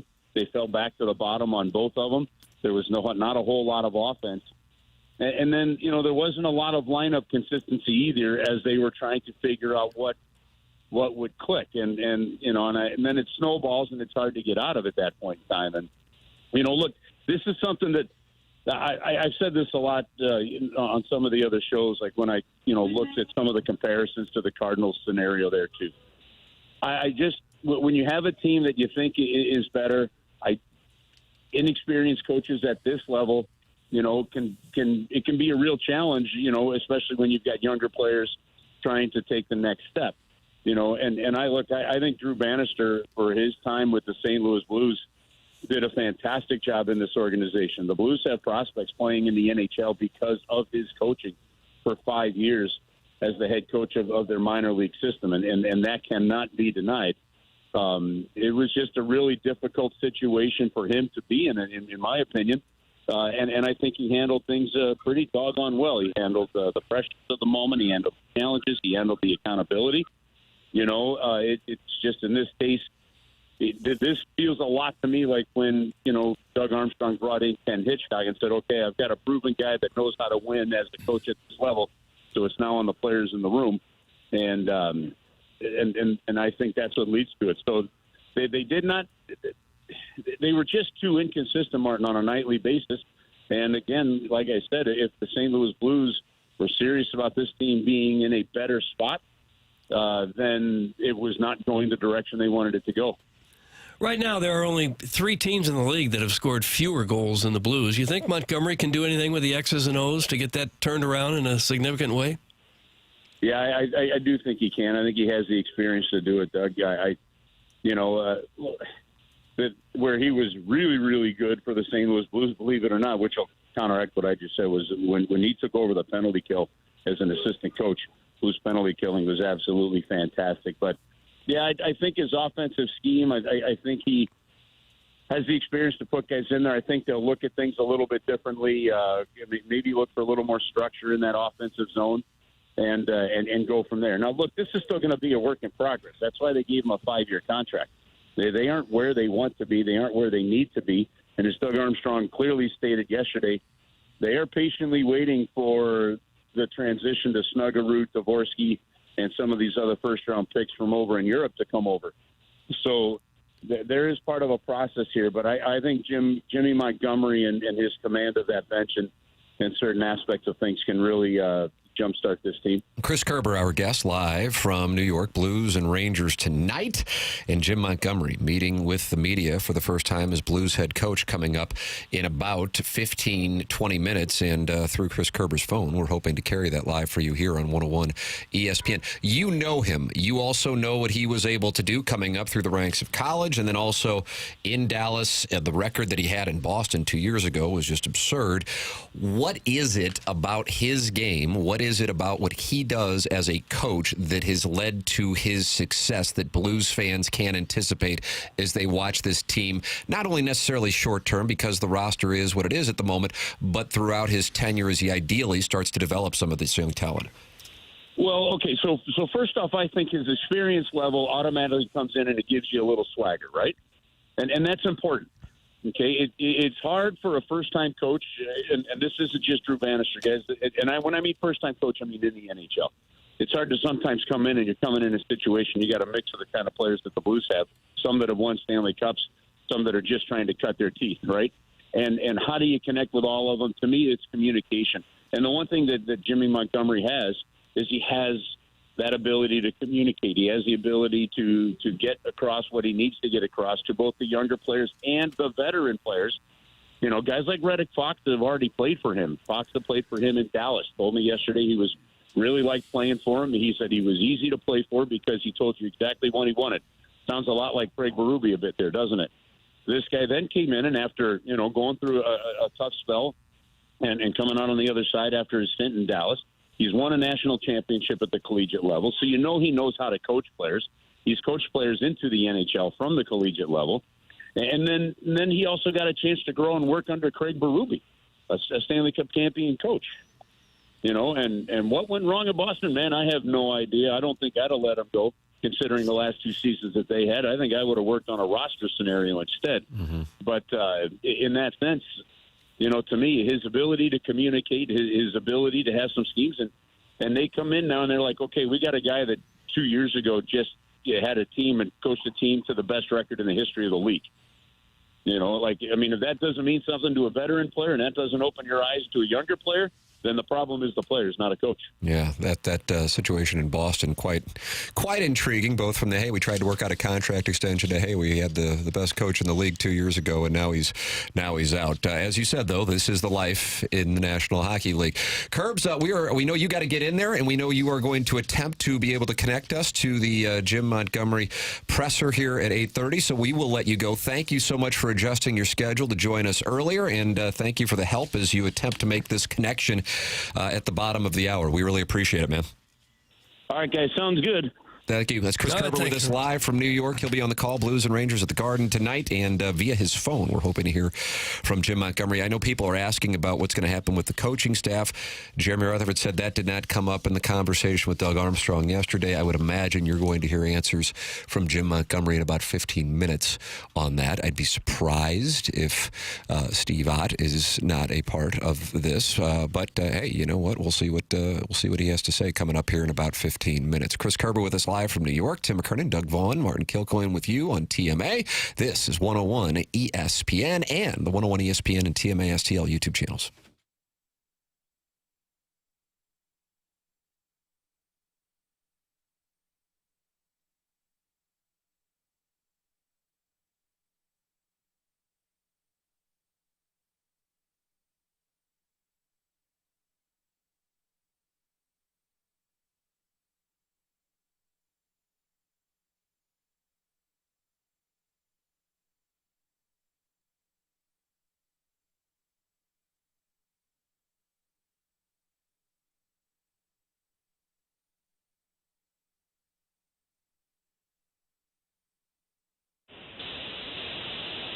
Hey, happy Thanksgiving week, everybody. And you know what? We're hosting at the Kerber house coming Thursday. You know what I don't have to worry about? The furnace. I had had Classic Air Care come to the house a week and a half ago. They cleaned it out. They vacuumed it out. They made sure it was clear. It's an 8-year-old unit. It's got a lot of life left in it. So you want to maintain it just like you'd maintain your car. So big thanks to Drew for coming over to the house and taking care of things. And that's a good peace of mind that I no longer have to worry about on a busy week, especially with us traveling leading right up to that holiday. Do the same thing I did. Call Classic Air Care. Go online, book an appointment at classicaircare.com. They'll take care of you the way they took care of me, and you can count on that great service because I would not be telling you about it if I didn't believe in it. Again, classicaircare.com. They've been making people comfortable since 1926.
Just put it in perspective for you, Doug?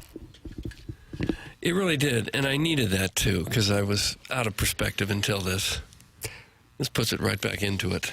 Oh, by the way, tomorrow at 9:30, we got a big one. Surprise. Jackie, on a 1 to 10, how good is this one? 8.5. Okay. What was Keith Kachuk? So I can get some context. No, don't give anything away here. He was an 8. Oh, this is better. I think they're both 8.5s. Oh. I do. Well, I you don't really want do. this guy on the stand, Doug. You don't want him on the stand. I really do. I'm looking Okay, I forward to did this murder that whole family. I'm sorry, that wasn't the question. That wasn't the question. Also, Bob Wallace in studio tomorrow, longtime NFL executive. Remember, I'm looking forward to that. And he's running the Dome right now. He's replacing on an interim basis Kitty Radcliffe, who ran the Dome forever. So Bob is in that role, but he was an executive, ran the building of Rams Park. He was executive vice president under Shaw and Georgia and that whole operation. But as a young lawyer, worked for Bill Bidwell and the Cardinals. He was there when they were at New York meetings and they were trying to decide if the Big Red would stay. And Chuck Knight from Emerson said, "Let me make a call here." And Bill Bidwell said, "They promised me this, this, and this." And then Chuck Knight goes, "Yeah, we're not going to be able to do that." And then the team ended up in Arizona. Right. I can't wait to hear his perspective. I had this interview with Gene McNary, the former county executive, and then with Mayor Vince Schamel. And McNary, I don't know if I've ever told you this, Martin, so I can't wait to hear what Bob Wallace has to say about it. McNary said they had a deal to build a building essentially either where Hollywood Casino Amphitheater is now or Rams Park is, somewhere in that neighborhood, that would have kept the Cardinals here. And not only that, but the San Antonio Spurs called him, and they were interested in moving and playing in that building. And then he went to meet with Vince Schamel, and Vince Schamel was told by Civic Progress, which include Chuck Knight, that if you move this team outside of the St. Louis city limits, you can kiss your political career goodbye. So then, in fairness, I have Schamel in to talk that over, and Schamel says that story is not true. Bill Bidwell said that he would not sell AB products at his football stadium. He had zero interest in staying here.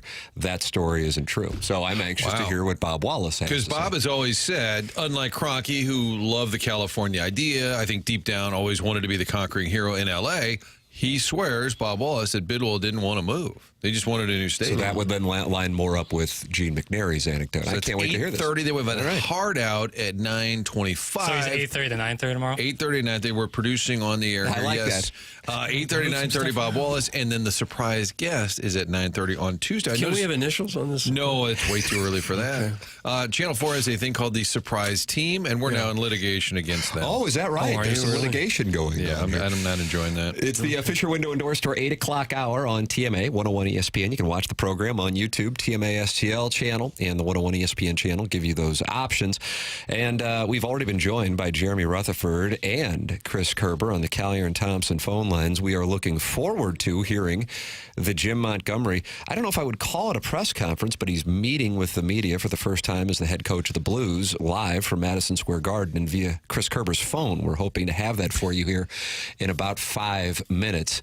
I'm expecting the new coach bump, even though I realize that they still have some injuries that they are navigating, and Thomas returned 6 days ago against the Wild. It's not like the offense has returned, as Pavel Buchnevich made clear in his post-game thoughts following the loss to the Islanders on Saturday, which I didn't think was a big endorsement of Drew Bannister, for the record. Are you expecting a new coach bump? You tend to see it in the NHL. Yeah. In the stock market, they call it a dead cat bounce. I like that. Yeah, maybe that's what we'll get. But the Rangers are a good team. Rangers are 12-6-1. So yeah, coming off a Western Canada road trip, they're on a 2-game losing streak. But yeah, they were one of the better teams in the league before that.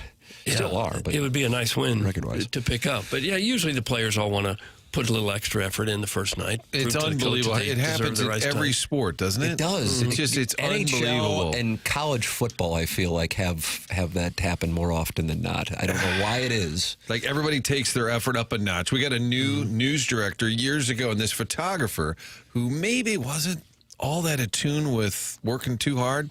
I remember him saying, I better start using a tripod for a while. And I said, well, why is that? Well, we have a new boss. So everybody kind of ups their game a little bit. So maybe tonight, Tim, maybe they... So Jordan Kyrou's going to start using a tripod? Use a tripod. Will the Blues start using a tripod? That's the key to turning this whole mess around. I think they'll play well. I agree with the bump. I'm not sure they'll win. It's not a soft landing. You got the Rangers and the Devils are a first-place team on Wednesday, so they're not putting him in this great position. I kind of thought maybe you come home, put him in place for the Philly game. Yeah. Hey, we're at home. Get through. Let Bannister, unfortunately, have the rough ride of this East Coast trip. Again, the timing of it surprised me. The fact that he's the coach does not. I like the hitch analogy. Yeah. That you have a coach you're bringing in because you think your team is sort of transitioning. They're not good yet, but they're getting there. And then when they are ready to be a, quote, cup contender, you've got the right guy behind the bench. I thought that was an interesting analogy. how long until the bounce wears off and the players stop using tripods? I mean, do you get a bounce for a week and then everybody settles back into where they used to be? That's a great point. Holds the camera on their shoulder and gets shaky video? For the first month of Berube, they did not use the tripod. And then about a month in, after hearing Laura Branigan, they decided, let's use a tripod. And they took it all the way down Market Street. They should have never gotten rid of Gloria. Should have never done that. Doug is adamant on that and Missouri uniforms being worn garbage. Those are his most passionate takes. Should have been their thing. That should be their song every time they win a game. I thought of Doug on Sunday because the Mizzou basketball had sort of the old school Mizzou with That's what they're wearing this year. The yellow That's what they're wearing that year in and year out. Are they going to wear that every game in and game? game out? Yeah. Is that right? I thought it looked pretty sharp. Which goes against the brand being the oval tiger. So that kind of flies in the face. Mixed message? I guess they're not worried about recruiting in basketball. How could you possibly recruit with old school uniforms? All right, we are going to see if Chris Kerber's phone can work in the bowels of Madison Square Garden. Doug, will we hear the subway from Penn Station, or will we hear a lot of it Jim depends Montgomery? On how close his phone is to Jim Montgomery's yapper. Yeah, well, we're going to find out. Jim Montgomery, new head coach of the Blues, making his first comments as Blues head coach.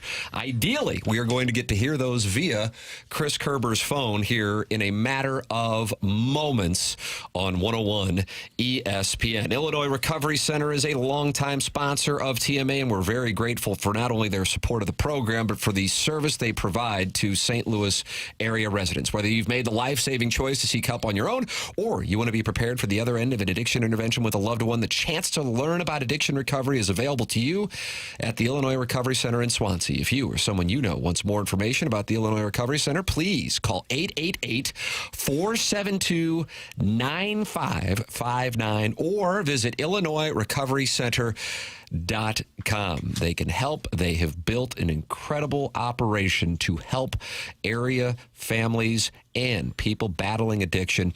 Go to IllinoisRecoveryCenter.com. That's IllinoisRecoveryCenter.com.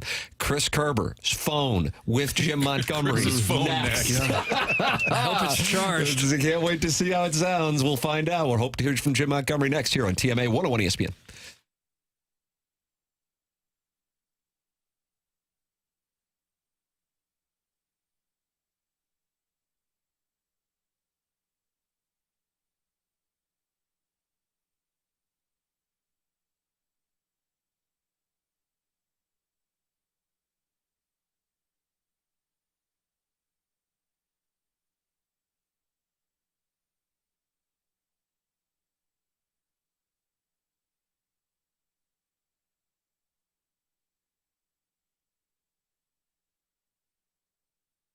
Michael's has been family and locally owned operated for 30 years, and Michael at Michael's Flooring takes pride in helping and making sure his employees are happy and make a great living, and that is why he's offering carpet installers $7 a square yard. That's right, $7 a square yard.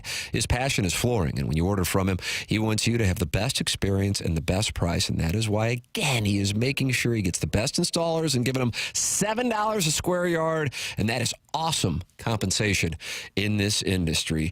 They have it all, but carpet is back in style. They have so many varieties of all flooring and have 3 easy-to-get-to locations in St. Louis, in Creve Coeur on Olive, Darden Prairie, and St. Peter's. Holidays are coming, and I know that people love to entertain and show off their home. There is no better way than getting floored at Michael's. Go to igotfloored.com, and if you're interested in a carpet installation job with Michael's, he's giving away $7 a square yard as compensation. Just go to igotfloored.com.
This is Action Jackson with a Sports Center update brought to you by Saliga Heating and Cooling. Jim Montgomery, new Blues coach, talking to the media right now. You're going to hear that on the other side of this break. That was another Sports Center update brought to you by Saliga Heating and Cooling, an independent American Standard heating and air conditioning dealer.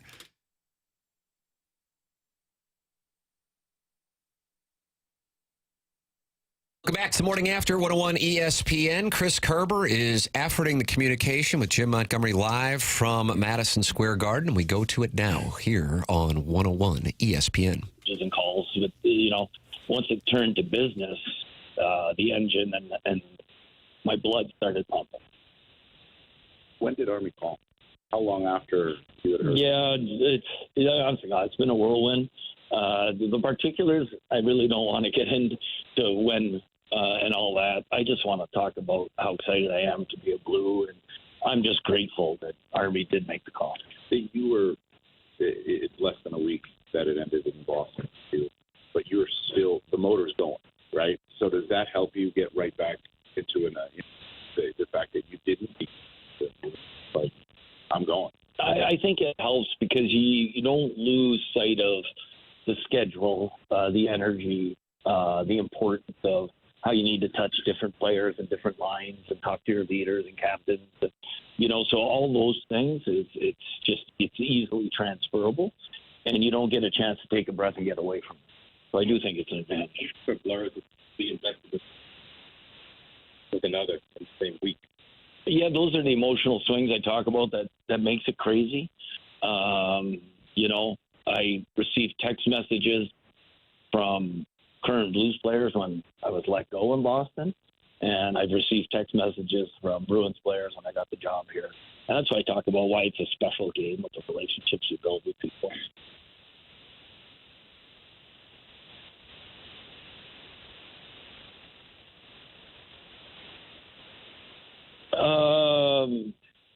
When you get a phone call and you hear Doug Armstrong's vision and plan and how you're a big part of it, it makes you feel like this is just the right place to go. I can't believe he's very persuasive.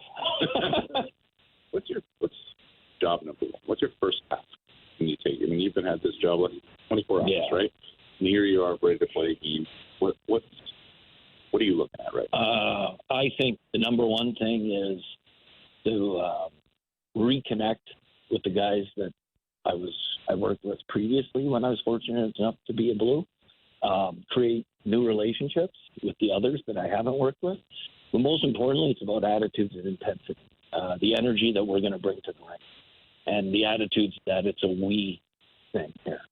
You had the hotel, especially with guys that. How was that help you achieve the head start? I think it gives me a tremendous head start because there's been hard talk. There's been, a lot of good memories. We did a lot of good things. And watching the growth of all of these individuals, Shen was an assistant. Now he's a captain. Borrego and Falk was not an assistant when I was here. And now Robbie Thomas is wearing a letter.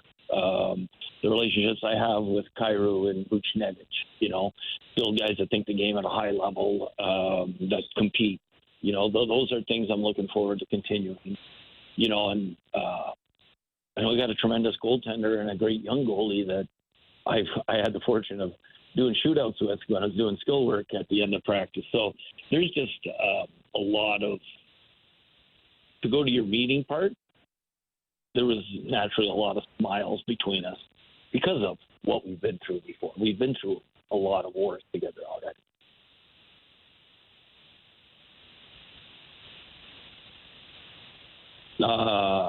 I love it there. And it's about the people. And I talk about the people. The Blues fans are incredible,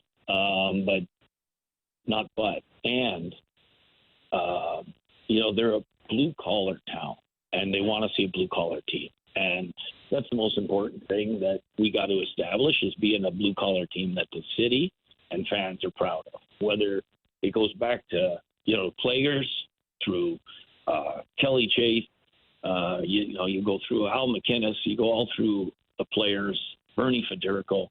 There's so many that have stayed in St. Louis. They're part of the fiber of the culture. And that's what it means to be a Blue. Have you left Boston?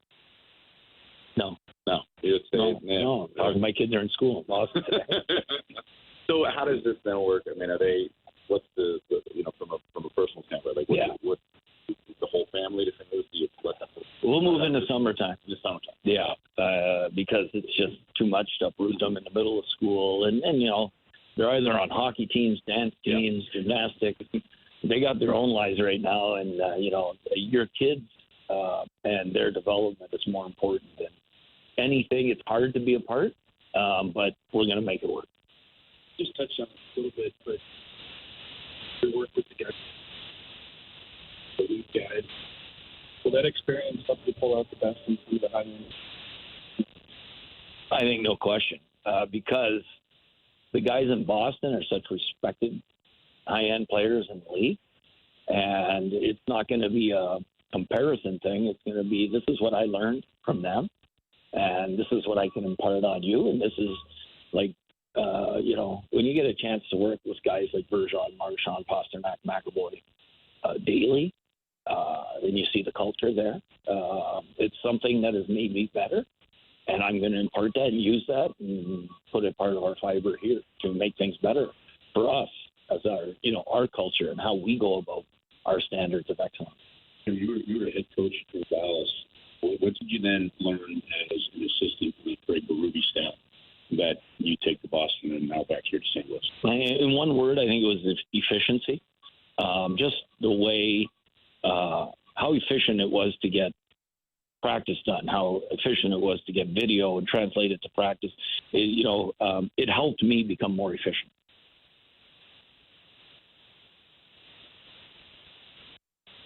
It was huge. First, it shows the commitment by Tom Stillman, the ownership group, and Doug Armstrong and Alex Steen that, we're going to do this together. We're going to build it the right way, and we expect to be good in time here. How quickly that ceiling, I got to get my hands in with these guys, and I think our ceiling is pretty good. What we determine the ceiling by our work ethic, our communication together, and how we go about our day-to-day tasks.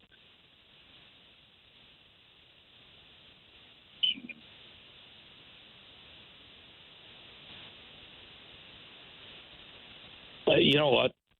That's a good question, a really good question, because as a coach, you coach for today, but I'm also coaching for tomorrow. So there's going to be a balance of, okay, what do we need to do to be competitive right now without losing sight of the development of the team? And the team is always going to be first. The Blue Note's always going to be first, and that's our team identity, and not letting the standard that we set flip from our structure point. And then it's also, there's some players that need to play, and that's, learning how to win in this league is part of that development. Jim Montgomery live from Madison Square Garden. Unique set of circumstances there as Chris Kerber is holding up his phone so we can get that live, but that means we can't hear all of the questions. So for those of you just joining us, that was the reasoning for it, but we thought that awkwardness was worth it so you could hear him live, and it's just not an ideal set of circumstances, but nonetheless, you got to hear him. Three things stood out to me from what we were hearing from the new Blues head coach live at Madison Square Garden. Number one, the fact that current Blues immediately texted him when he lost his job in Boston. Number two, the mindset that he has, he sounds like a guy who is thrilled to be there. And maybe I'm reading too much into it. And he also sounds like a guy who clearly commands the room. And that's not intended to be a shot at Drew Bannister. I've got nothing against Drew Bannister whatsoever. I don't imagine too many people do. As a person anyway, maybe some people didn't like what they saw as mistakes. But there's a confidence there that comes from experience and success.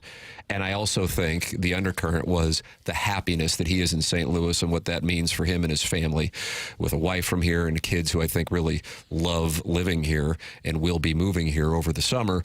And then finally, one of the toughest things for whether it be Berube, Bannister, and now Montgomery is this.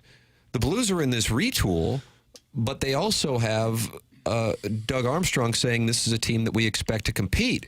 So are you trying to give minutes to guys so that they can develop? Or are you trying to win? And you've got to try to find that happy medium. And he just tended to that in the final question that he was asked when he said, that's a really good question. And my guess is the question came from whichever reporter asking about how do you balance making sure the young players get the ice and the experience to develop while the team attempts to get themselves back into the playoffs. But that's a tough charge for anybody managing this unique set of circumstances for the Blues. And as much as Doug Armstrong's gotten credit for being transparent, willing to just address the elephant in the room, I think he's also thrown out a bit of a confusing message because people have said, well, they're in the retool. Well, but this team should contend for the playoffs. And I think even this move has people confused. Okay, so they are kind of going for it? Okay. So I think there's a little bit of confusion, even if you're Jim Montgomery. Well, we want to make the playoffs. Okay, we want to develop the young players. So they're trying to kind of balance that at the same time. I think Blues fans love the fact that he references a player, he references a chaser. He was teammates with Kelly Chase and Brett Hull. He was only here 1 year, but certainly as a player, 2 years as an assistant, but certainly has an appreciation for the franchise, which it's not the same as winning and losing games, but you know with that fan base that also resonates. If he can take this current roster that right now is without 3 of its top defensemen and take this team and turn it into a playoff team, then it would have really been a heck of a coaching job. Because right now they don't look like a playoff team. No. But if he can turn them around and become one, then wow. One of the things a great hire. I'm looking forward to seeing is what they're able to do over the next few games. I don't know if it's necessarily fair to go, okay, tonight against the Rangers, are they going to be able to score 3 goals? They're going to score 4 goals. But what they can do offensively, let's see what happens here over the next week. They're going to get some good challenges tonight at Madison Square Garden, Wednesday against the Devils, before coming home to take on the Flyers, and then put to the test with a Western Canadian road trip right away after that one home game. People are picking up on that enthusiasm. I didn't know if that would be something that others heard as well. Wow, Montgomery seems legitimately excited beyond the 5-year contract about being the Blues head coach. That is a good thing. That is from the 314. Harrison's brother Master, who's rarely happy about anything, says he's thrilled, and this is enormous. You can develop the young players by playing them trying to win. The veterans don't guarantee success. That's from the 567. So that is the response right now from a sampling of 101 ESPN listeners. Do you think if they go on a great run here, we'll go back and point to this moment, kind of like Gloria will just say Kerb's lucky phone? I think so. Launched and it. Using the tripod. Nobody asked Coach, by the way. Do you think how long will the players use the tripod until they kind of decide, the new guy, he's not so new anymore? Shaky video's okay now. Did he win the press conference? I think that's really what we need to decide. I think it's always important. Win the press conference. Every coach said to Rams Park, a lot of winning press conferences. Not a lot of winning games, a lot of winning press conferences. Well, he certainly seems likable, and that's got a lot to do with winning the press conference. People want to like the head coach, and he's a hard guy not to like. And the resume, he won a college championship as a player. He won a college championship as a coach. He won twice in minor league hockey. Doug liked his work up in Dubuque, so he did pay his dues. He played for the River Otters. He played for the River Otters. Right, Coach. Gosh, talk about where'd he go to high school? That's all that's left, really, to be asked. Gosh, I hope it was somewhere around here. Yeah. Thank you. Yeah. Tim, we are scoring 6 tonight. That's from Bishin About Sports. Doug, if you want to bet that, you probably can get some good odds on the Blues scoring 6. Have a great week, guys. Let's get it. That's from the 636. How about that? Somebody just came in and they're fired ready up. to play. Everybody's fired up. Coach has got folks ready to run through the wall. You know what? If you don't have that kind of energy, you might need to go to my friends at Mentality Health. Doug, how about the segue there? It's all written out. You go out there and tell them, I want some of what Monty's got. He is fired up, and I haven't been so fired up lately. You've lost your edge, your energy. You want to get that focus back. And a lot of times you think about this, it's just about the bedroom. That's not the whole story. It's also about the weight room. It's also about your daily operation, your work, your family. You just lose that edge. You want to get it back? Go see our friends at Mentality Health, lowtusa.com. That's the website. The difference here, you're going to meet in person. Get that consultation.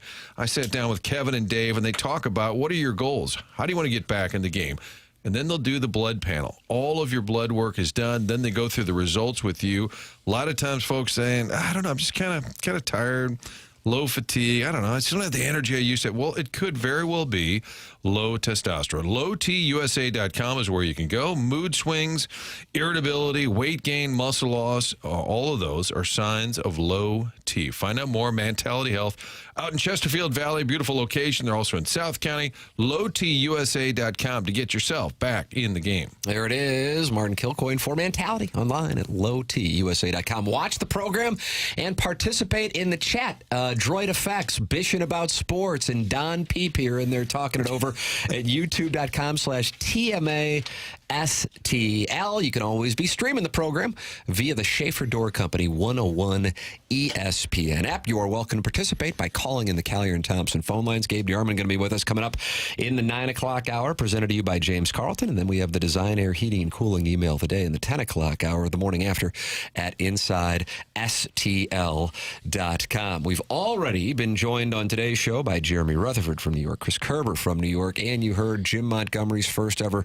press conference live from Madison Square Garden, where the Blues will take on the Rangers tonight. Pregame 5 p.m. right here on 101 ESPN. We will take a commercial break and come back with more TMA here on 101.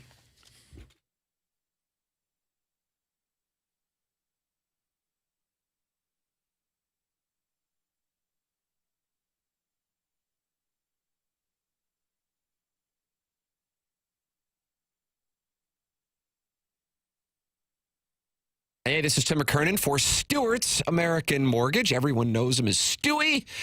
And I'm here to tell you, when you think of Stewie, you should automatically think about service, because he is the best at it.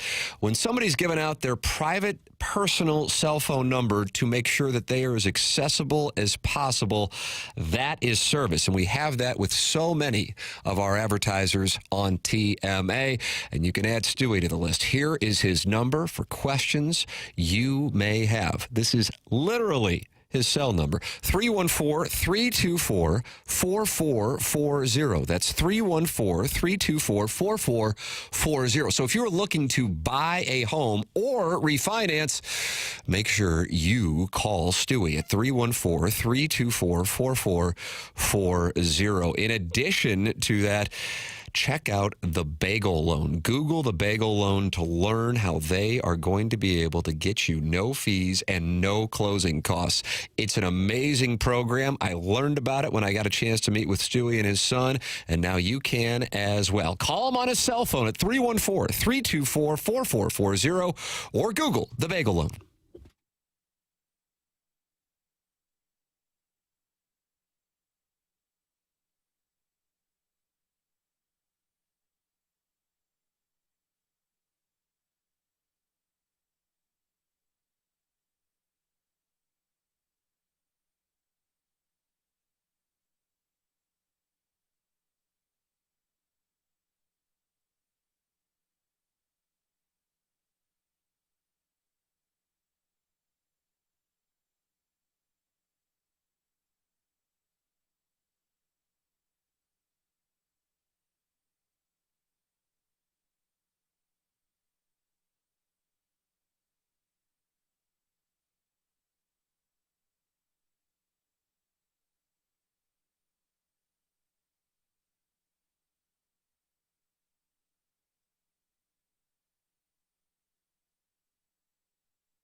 Jackson just announced to Martin, Doug, and myself that he's going to wet himself.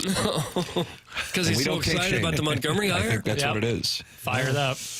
We've been joined by Jim Montgomery via Chris Kerber's phone from Madison Square Garden. Chris Kerber himself and Jeremy Rutherford. So you miss anything, go back and podcast on the 101 ESPN app. There's also a TMA STL app that's presented to you by Schaefer Door Company. Gabe DeArmond is coming up in our 9 o'clock hour. This is the Fisher Window and Door Store 8 o'clock hour here on TMA. Jackson, you didn't rank the best audio, but we've got a lot of great audio from the weekend in college football. What do you want to go with? What do you want to do? I kind of liked the Jackson Dart, the Ole Miss quarterback. You don't see a quarterback weeping on the sidelines after interceptions too often in the SEC. 3 in a row right there. In a matter of moments, and that was Jackson Dart as Ole Miss. I'm still not ruling. I don't know if I'm ruling anybody out. And if you want a value play, by the way, a value play, Texas A&M plus 17,500 to win the national championship. Am I expecting them to win? No. But they're actually one of the few teams that there is a clear road in. They beat Texas, which I would expect them to do, actually, and they beat Georgia, and they have a bye to the quarterfinals in the college football playoff because they would be the SEC champion. So Texas A&M at plus 17,500 strikes me as a great value, like comparatively speaking to Notre Dame at plus 1,200. That's the reason. I'm not saying I think they're going to win, but I'm pointing that out. And I don't know who I would rule out with certainty at this point of the teams that you still hear being discussed. But Ole Miss's chances certainly took a major hit when Jackson Dart threw multiple interceptions at the end of their loss at the Swamp.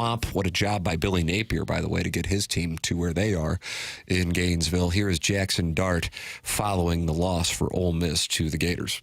Jackson, if you don't mind, just kind of walk me through that interception in the end zone, maybe trying to hit juice. Yeah, bad decision by me. I think the only thing I can really say right now is I'm sorry. I'm sorry to my teammates. Sorry for my coaches. Sorry for the fans. Can't lose these games. This one's gonna hurt for a really long time. I think that's all I can really say now is I'm sorry. Yeah, feel bad for him. Yeah. They were driving their late fourth quarter against Florida with short passes and runs moving right down the field, and then they just decided to throw a 50-yard bomb to a guy who was triple covered. Florida is a completely different football team right now than they were even in October. I mean, Lagway he's a star. That's the one they should go with. And that's a team that's staring down the barrel of probably firing their coach, and they decided to stick with him. And I love that they stuck with him. I think maybe the guys they're buying back in, because if you're on a team that you know has a really tough schedule and your coach is likely to get fired at any moment, that can change. And now you're looking at other places you might want to go or who they're going to hire. But when they lock into your coach, it gives you a sense of security. Jackson, one of the games that you gave us counsel for was Auburn and Texas A&M. If you want to talk about feeling bad for somebody, the dropped pass by Texas A&M, Amari Daniels. Oh, God, I can't imagine if he's on social media, the Hillbilly Festival in his DMs. Yeah, it's so tough. What a shame. You have this great athletic career, no doubt a big star in high school, gets to Texas A&M playing in front of 100,000 people, and you're going to remember it for a dropped pass. Yeah.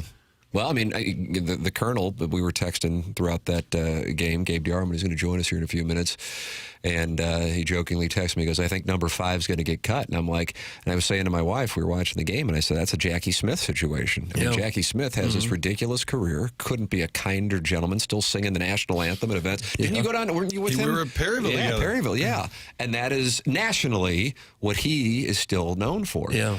This, I don't think, will be at that level. That happened in the Super Bowl. But for Texas A&M fans, Amari Daniels' name will live forever for those who are around to see that. But the difference there versus Jackson Dart is Amari Daniels can still go out and play Texas this week and potentially, if they win, Georgia the following week and still get in. And it can be decided on the field. So A&M and Texas was already incredibly anticipated. Now it actually decides one half of the SEC championship. And I would point this out. I don't think that Texas is automatically in if they lose that game to Texas A&M. If I had to bet, I would say they would be just because of the number of losses for other SEC teams. But then it gets into who has Texas beaten. They have the same conversation that Indiana has. Yeah. What's their best win? Boy, like Michigan. In Ann Arbor? Yeah, probably Michigan. Vanderbilt in Nashville? Yeah. Yeah. So you're going to get into that kind of conversation conversation there on that one. Doug, Callier and Thompson phone lines is where Gabe DeArmond's going to be calling in momentarily. Callier and Thompson, longtime phone line sponsor on TMA. They sure. We're officially 1 month away from Christmas. You know what would be a great gift? It gives your wife or significant other a gift of a new Callier and Thompson kitchen. Boy, you'd hit a home run with that, wouldn't you? Now, you couldn't get it done by Christmas, of course. It's a long process, a lot of planning. You got to pick out the appliances and the cabinets and the flooring and all that.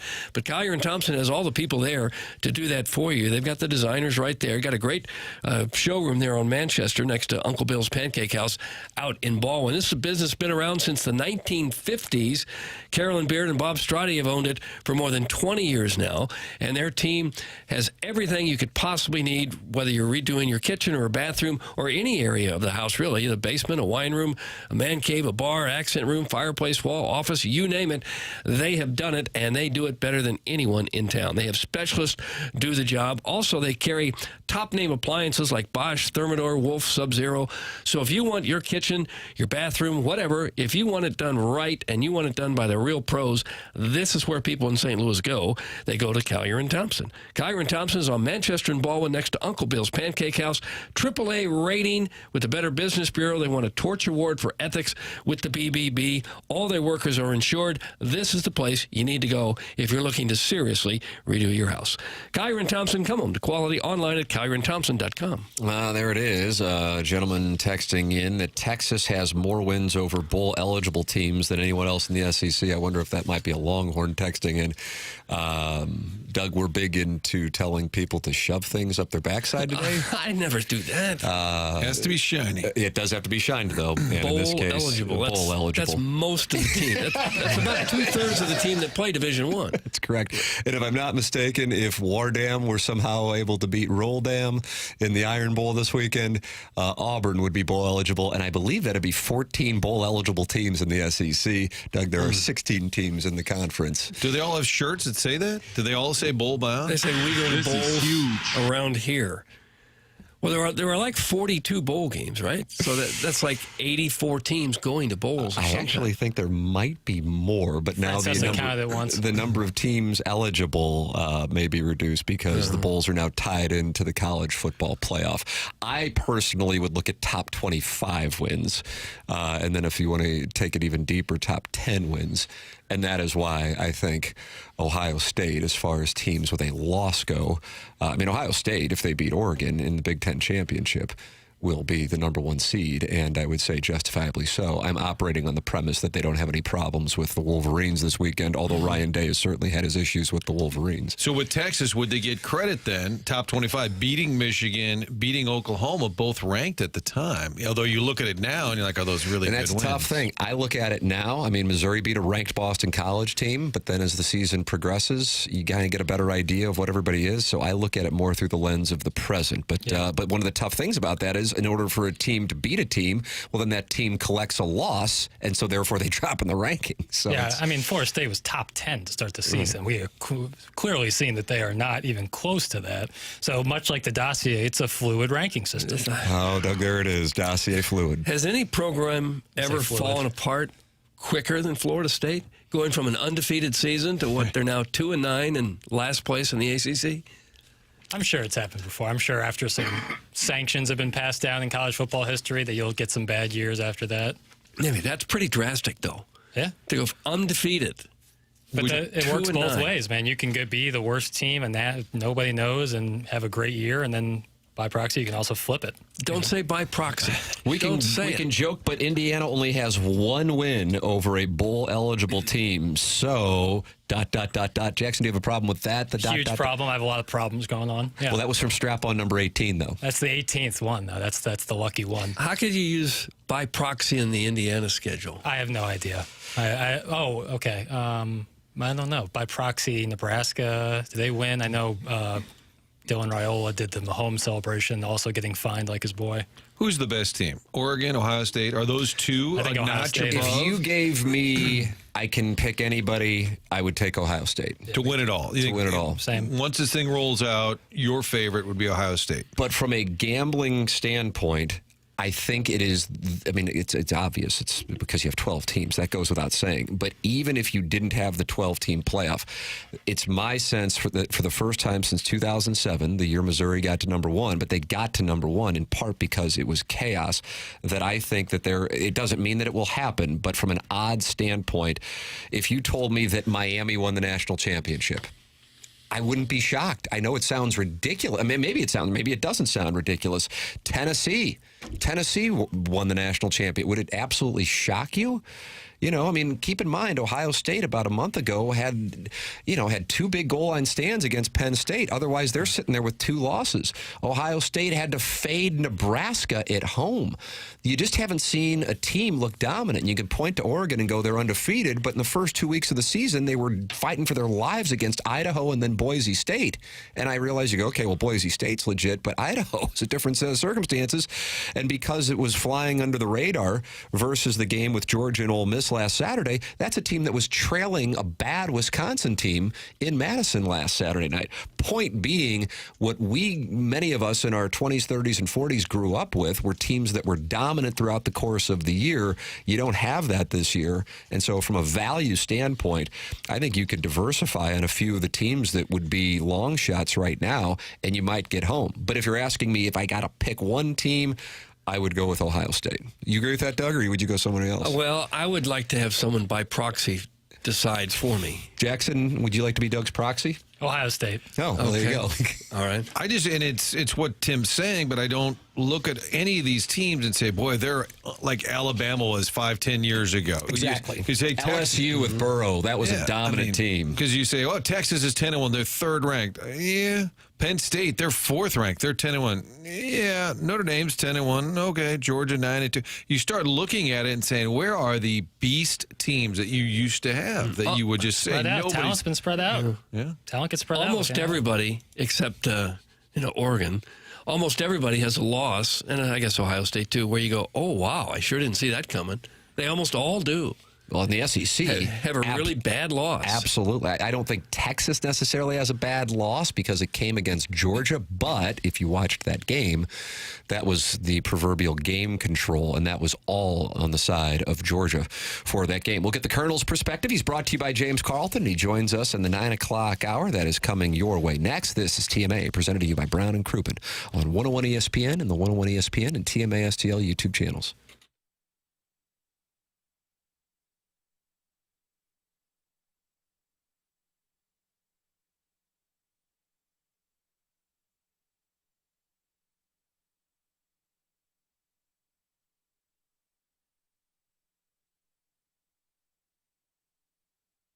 Just days away from Thanksgiving. That means the holiday gift-giving, gift shopping season is also here. It's stressful. You don't know what to get people. How about this idea? Give them the gift of Me Time. Me Time from Massage Envy. It's a gift card that your family member, your friend, your colleague, they can use that gift card for a massage, a facial, a stretch session. They decide. That's now through December 31st, and it's an even better deal because when you buy $150 in gift cards, you'll also get a free $40 promo card. You can keep that for yourself. You're stressed out, you can go get a massage or add it to someone's gift. Massage Envy, where better begins. Stressful time of year, thinking of gift ideas. Nothing better than giving them the gift of Me Time from Massage Envy. Offer good in location only, not available online. Terms do apply.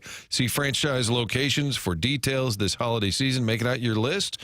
What to give people? Keep it in mind. Me Time from Massage Envy.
Oh, wow. You heard this over the cowbells on Saturday afternoon, Doug. I didn't hear it. What? I didn't hear it. The cowbells drowned it out? Well, I was having lunch at Luke Bryan's place down in Nashville. Oh. And I really was unable to see the game. They didn't have the Missouri-Mississippi State game on? No, they didn't have it up. Whoa. No, they didn't. What a miss. So I missed most of it. Game Day Arbor is brought to you by James Carlton every Monday and Friday here on TMA. And James Carlton is in studio, and he just dropped knowledge. What did he drop? Go ahead. It's your statistic. I mean, you get it. I mean, this is just Take Smith, but I It's not heard. Take Smith, it's well, objective. I saw. There are reports on Twitter that. Who was that team we were just talking about? UMass. UMass. The Minutemen. UMass has played more SEC teams with a winning record than the University of Texas has. How about that? That is a nice little statistic. You think UMass could sneak in, Tim? You think maybe? I like UMass. I like their chances. For the record, if you would, the longest odd team right now of a team that would be considered in the mix would be, I guess they're still alive. Nobody can figure out the Big 12 situation. Oh, yeah. BYU and Iowa State are both 25,000 to win the national championship. South Carolina may be alive. They're plus 12,500. Let's get the perspective of the Colonel, Gabriel P.D. Armand of PowerMizzou.com. Morning, Colonel. Hi, guys. What's going on? Yeah, you kind of you're surprised that you actually heard a little knowledge while on hold. Of course, it didn't come from the host; it came from the sponsor. But that's a pleasant surprise for you. Yeah, I mean, every now and again, the blind squirrel, you know? Yeah, thank you very much. Appreciate it. All right, we'll start with the Missouri game. I was reading your column this morning on Power Mizzou, and this is exactly what I was thinking, and I think it was fair for people to think. It's what we were talking about when we were doing our Pick 6 on Friday. From my standpoint, either Missouri wins it big. I think I said that they'll either win by 30 or they'll lose the game. And in the first about 10 minutes of the game, I'm going, oh, God, I think they're going to lose this game. And then to their credit, they get that scoop and score, and then everything took care of itself as Eli Drinkwitz and Kirby Moore just said, we're going to run the football. You can't stop us. And then that was a Missouri dominant performance. Yeah, I never really thought they were going to lose. It was still too early in the game. But they didn't start all that well, but they didn't need to. I mean, Mississippi State is not good. They were worse than I thought they were going to be, and it was just kind of a show up, take care of business, nothing particularly flashy or exciting about it, but go win the game and move on. Honestly, it felt like a lot of Vanderbilt games in the past. It felt just, it's one you got to play. Let's get through it. Gabe, big picture here, because we have senior day coming up, and they're going to, you had a great piece this morning, the 10 thoughts. There's only 3 seniors that'll be recognized that have been there their entire career. And that's I added a 4th. Somebody pointed out that Will Norris is part of that. But we'll have to break down his tape later because I don't know who that is. But you said Drake Heismeyer, Brady Cook, and Johnny Walker, right? Those are the 3 that have had their entire career at Mizzou, right? Yeah, I think those are the guys that signed with Missouri out of high school and will walk on Saturday, and I don't think are eligible to go somewhere else. Mitchell Walters actually probably should be a part of that group because I think he's done too. Well, Luther Burden, we all expect, this will be his last home game, perhaps his last game as a Missouri Tiger. Just talk about the impact he's had since he did commit to Mizzou, 2021? Yeah, I think, I mean, like I wrote this morning, I think he's the kid that made it cool to go to Missouri, right? I think a lot of guys that are on this roster probably aren't on this roster without Luther doing it. And, he had a really good career, assuming Saturday is it. I mean, I think this is the last time we'll see him play. He hasn't officially said that, but he had a really good career. I think there will be some that think, well, I thought it was going to be more, but I think Luther is a little like Blaine Gabbert. He came here with expectations from the fan base that it simply wasn't possible to meet. I mean, nothing he could have done short of a Heisman Trophy and a national title would have met expectations people had on the day he signed. But I think he opened up a lot of avenues. He gave Eli Drinkwitz's program legitimacy. And then obviously, look, he had 1,200 yards for a team that won 11 games last year. So I think his legacy here is fairly secure, and he's not going to go down as the best receiver that's ever played here by any means. I think Denario and Jeremy Maclin both certainly had better careers, but Saturday really showed me on a couple plays he made, like, I really don't think I've ever seen anybody at Missouri that's better with the ball in his hands than Luther was or is. I saw an NFL mock draft. He was number 5. Is that right? Really? I forget whose it was, but it was over the weekend. They listed him number 5. Gabe, on the Arkansas game, it was always Friday. They moved it to Saturday. Did we think that'll help with attendance? I guess this year the passion's there for folks to show up. But tell me about that decision, Saturday versus Friday. Well, I assume it was mostly a TV station decision. I mean, they run college football. You do what they say to do because they are the ones that pay you the money. But the other thing is the Chiefs and Raiders have a game on Friday in Kansas City. And I know this makes some Missouri fans mad, but why split loyalties if you don't have to? I mean, simple fact of the matter is there would be people who would not come to the game so they can watch both, or would not watch your game because they're going to watch the other one. So I think it makes sense to have it on Saturday, but I think it was probably also ESPN or ABC or whoever saying, yeah, but let's put this one on Saturday afternoon so it's not the standalone Friday game. Because the truth is, it's been a standalone Black Friday game, but honestly, a lot like Nebraska, Iowa the last few years. I mean, it's not really ever been a big game for quite a while. Gabe, do you think Brady Cook gets any kind of look in the NFL, or is he on a short list to be the next quarterback of the St. Louis Battlehawks? Yeah, I mean, he could get a camp invite, right? I think there are a lot of people. I mean, people forget NFL teams need 93 guys in training camp at the start, so he might get to a training camp. I don't think Brady's an NFL quarterback, and but no shame in that. There aren't very many of them. Colonel, I want to get a couple hypotheticals here. So, Doug, I've got a Roman numeral 1, a Roman numeral 2. You don't have to put it in outline form. I thought you enjoyed a good outline. Roman numeral number 1 for you. I'm a PowerMizzou.com subscriber. I was reading. It seems like a number of your readers love to give you trouble over your opinion that Missouri's season, as far as the college football playoff, ended with the 34-0 loss against Alabama in Tuscaloosa. I share that opinion. I don't care what took place on Saturday. I don't care what takes place in this final weekend. I don't think Missouri was getting in. With that established, have you changed your mind now that you've seen what happened in Gainesville, what happened at Auburn, and what happened in Norman this weekend? Well, look, I say and write a lot of things. I don't know exactly how I phrased it after the Alabama game. My point was really, I'm not going to talk about it because I don't think it's realistic. And the path was dead without an unbelievable amount of chaos. That is most certainly true. I mean, there are still people that are trying to invent ways that if 47 different games go the right way this weekend, Missouri can get in.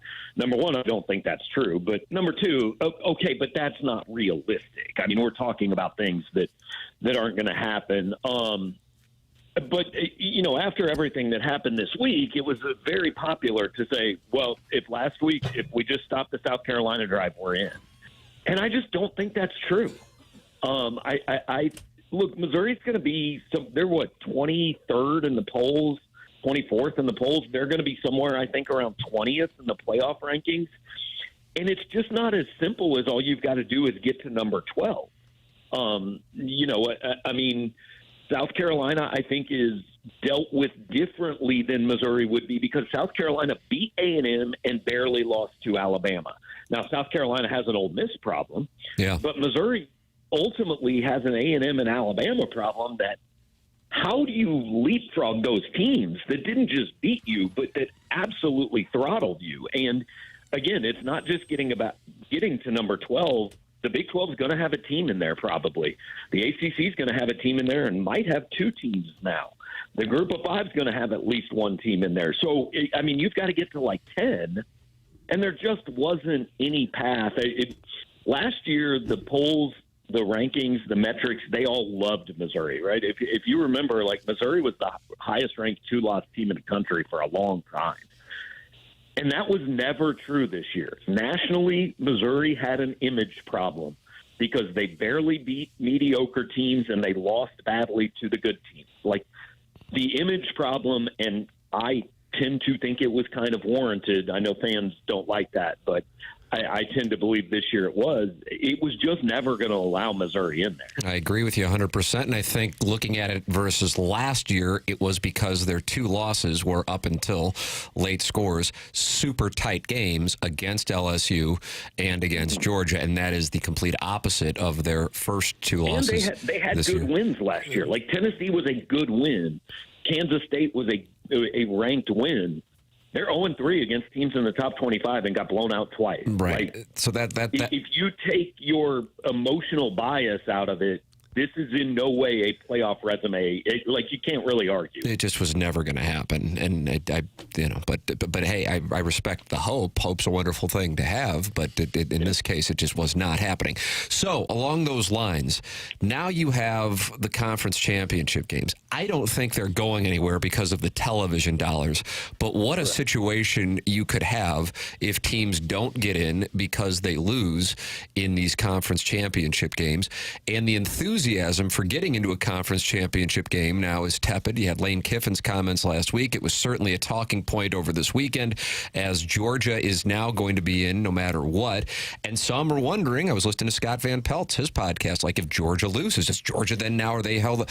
I don't think they will do that, not because of principle, but because they don't want to lose the television dollars of the conference championship game. With that said, your thoughts on the future of conference championship games beyond this year? Like you said, they're not going anywhere. I mean, this is what college football comes down to. Shut up and do what the TV networks say. Like, that's what the money is for, right? And I actually feel the same way about all the SEC teams that are whining that our 7th-place team should get in. Then go be in a league where you can get in the playoffs. Like, this is why you took all the money. This is why Texas and OU are here, and you have way too many teams in this league because you're all making stupid amounts of money, and you have deemed that more important than an easy path to the playoffs. So that was your decision. I think Georgia is a fascinating case. Look, Georgia should be in. Beat Georgia Tech, they belong in the playoff, period. I don't care what happens. I don't think that you should be penalized for losing a game that other teams don't have to play. Now, the fascinating one would be Texas A&M.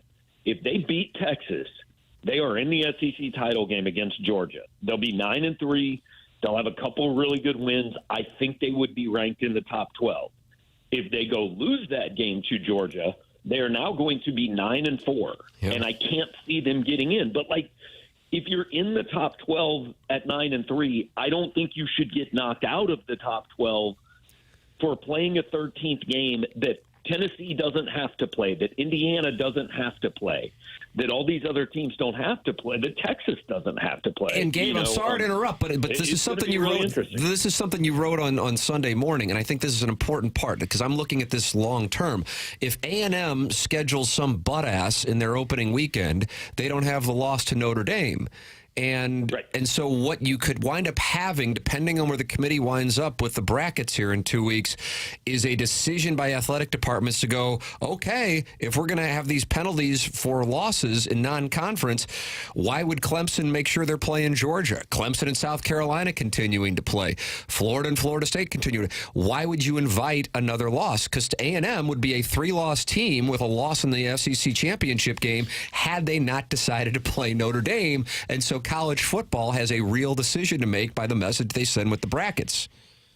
Yeah, I mean, if Indiana gets in, and look, if Indiana gets in, I will cheer for them to win every game they play. I hope they win the national title. But Indiana played one team and got run off the field by that team. I mean, they haven't played anybody else that's won more than 6 games. Beating Michigan this year doesn't matter. Beating Washington this year doesn't matter. If that team gets in over, like you said, Texas A&M, pick some others, honestly, then that tells you, hey, you can't control your conference schedule, right? Like, you play who the league says you play. That's not Indiana's fault. But if they reward simply going 11-1 against a bad schedule, like until last week, Army was in this conversation, right? And I mean, I don't even know what Army's best win is. Like, they're not a good football team. Army would finish 10th in the SEC, maybe. Indiana, I honestly think, would finish 7th or 8th in the SEC. In a normal year, they'd finish 7th or 8th in the Big Ten. But if that's rewarded, then if I am an athletic director, I am finding the 3 worst Division I teams I can find in an FCS team, and I'm scheduling them every single year. Greg Sankey should drop the requirement to play a power conference team. The truth is, if you go 10-2 in the SEC, you're going to be in that conversation. So just don't even worry about the other 4 games. Just go play the worst teams you can find. It's awful for the fans, but college football long ago quit making decisions based on what was good for the fans. Army did beat Lehigh. I guess you're forgetting about that win. That's solid. Yeah, they're in the, I don't know, whatever division they're in playoffs, I saw, so good for them. They threw their goalposts in a river on Saturday. That's something. You think Mizzou, Illinois as a bowl game, do you think that would move the needle? It would for some people. It would, I think, certainly in your guys' listening area. And it probably would more than a lot of potential bowl matchups out there for the 2 fan bases. It wouldn't really for me personally, only because, like, I've seen that.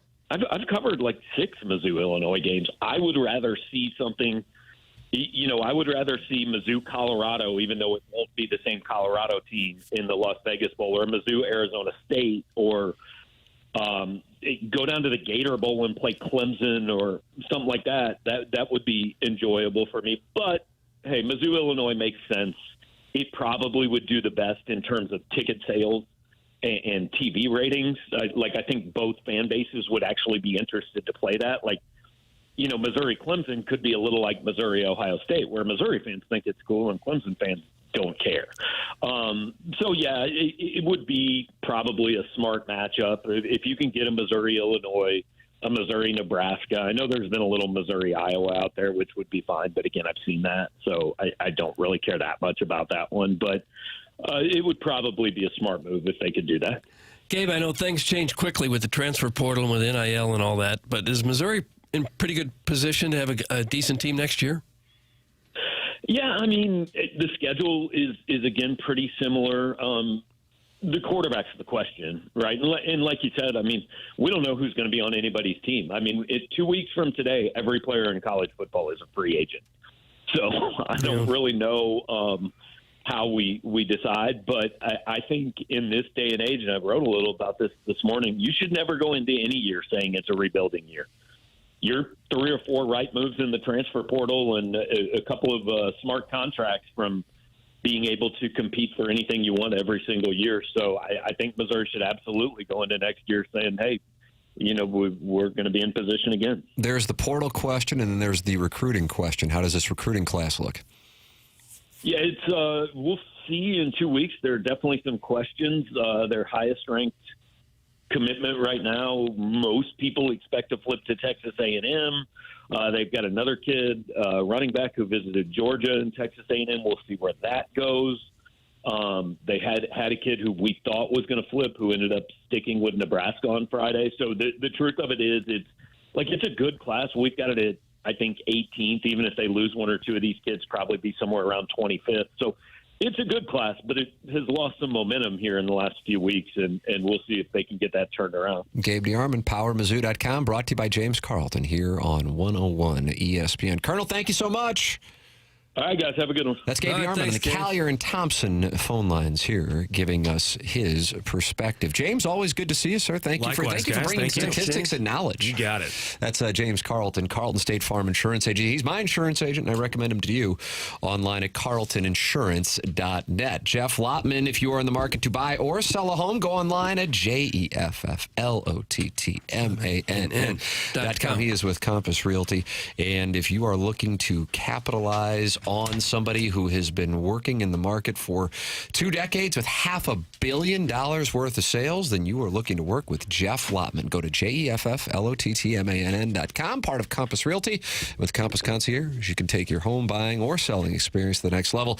Whether you're preparing to sell or want to enhance your new space, Compass Concierge has you covered. No upfront costs. If you need fresh paint, New carpet, light renovations, home staging, Compass Concierge has you covered. Go to jefflottman.com. That's JEFFLOTTMANN.com. Jeff Lottman with Compass Realty. Tim McKernan, Doug Vaughn, Martin Kilcoyne, Jackson Burkett, Chairman Kurt with you. The program is The Morning After. We have heard from Jim Montgomery at Madison Square Garden. We've heard from Chris Kerber in New York this morning live. Jeremy Rutherford as well joined us. You missed anything? Schaefer Door Company, 101 ESPN app, also the sponsor of the TMA STL app. But we have not heard from Doug Armstrong and what he had to say, and we will have that for you on the other side of the break. This is TMA, presented to you by Brown and Crouppen.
It's TMA, presented to you by Brown and Crouppen, 101 ESPN, 5P Academy, Hustle and Heart Sports Performance, 9 o'clock hour. You're welcome to get involved. Chairman Kurt standing by. He wants to talk to you. I want to talk to people. Well, 314-974-0101. Are you on board with what has transpired in the last 26 hours with the St. Louis Blues?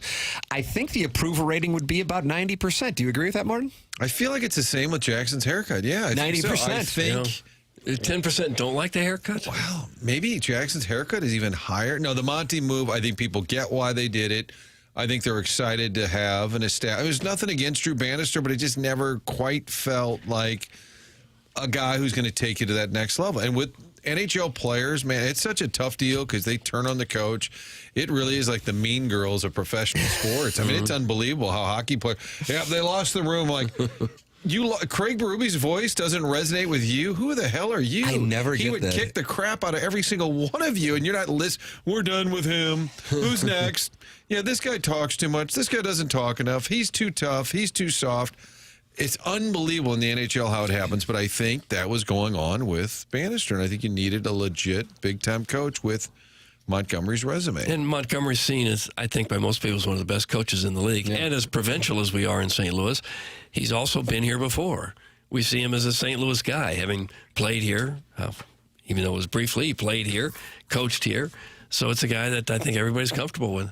Doug Armstrong made it clear this wasn't necessarily about Drew Bannister so much as the availability of Jim Montgomery. Doug Armstrong, you can watch this on YouTube. I watched it yesterday afternoon.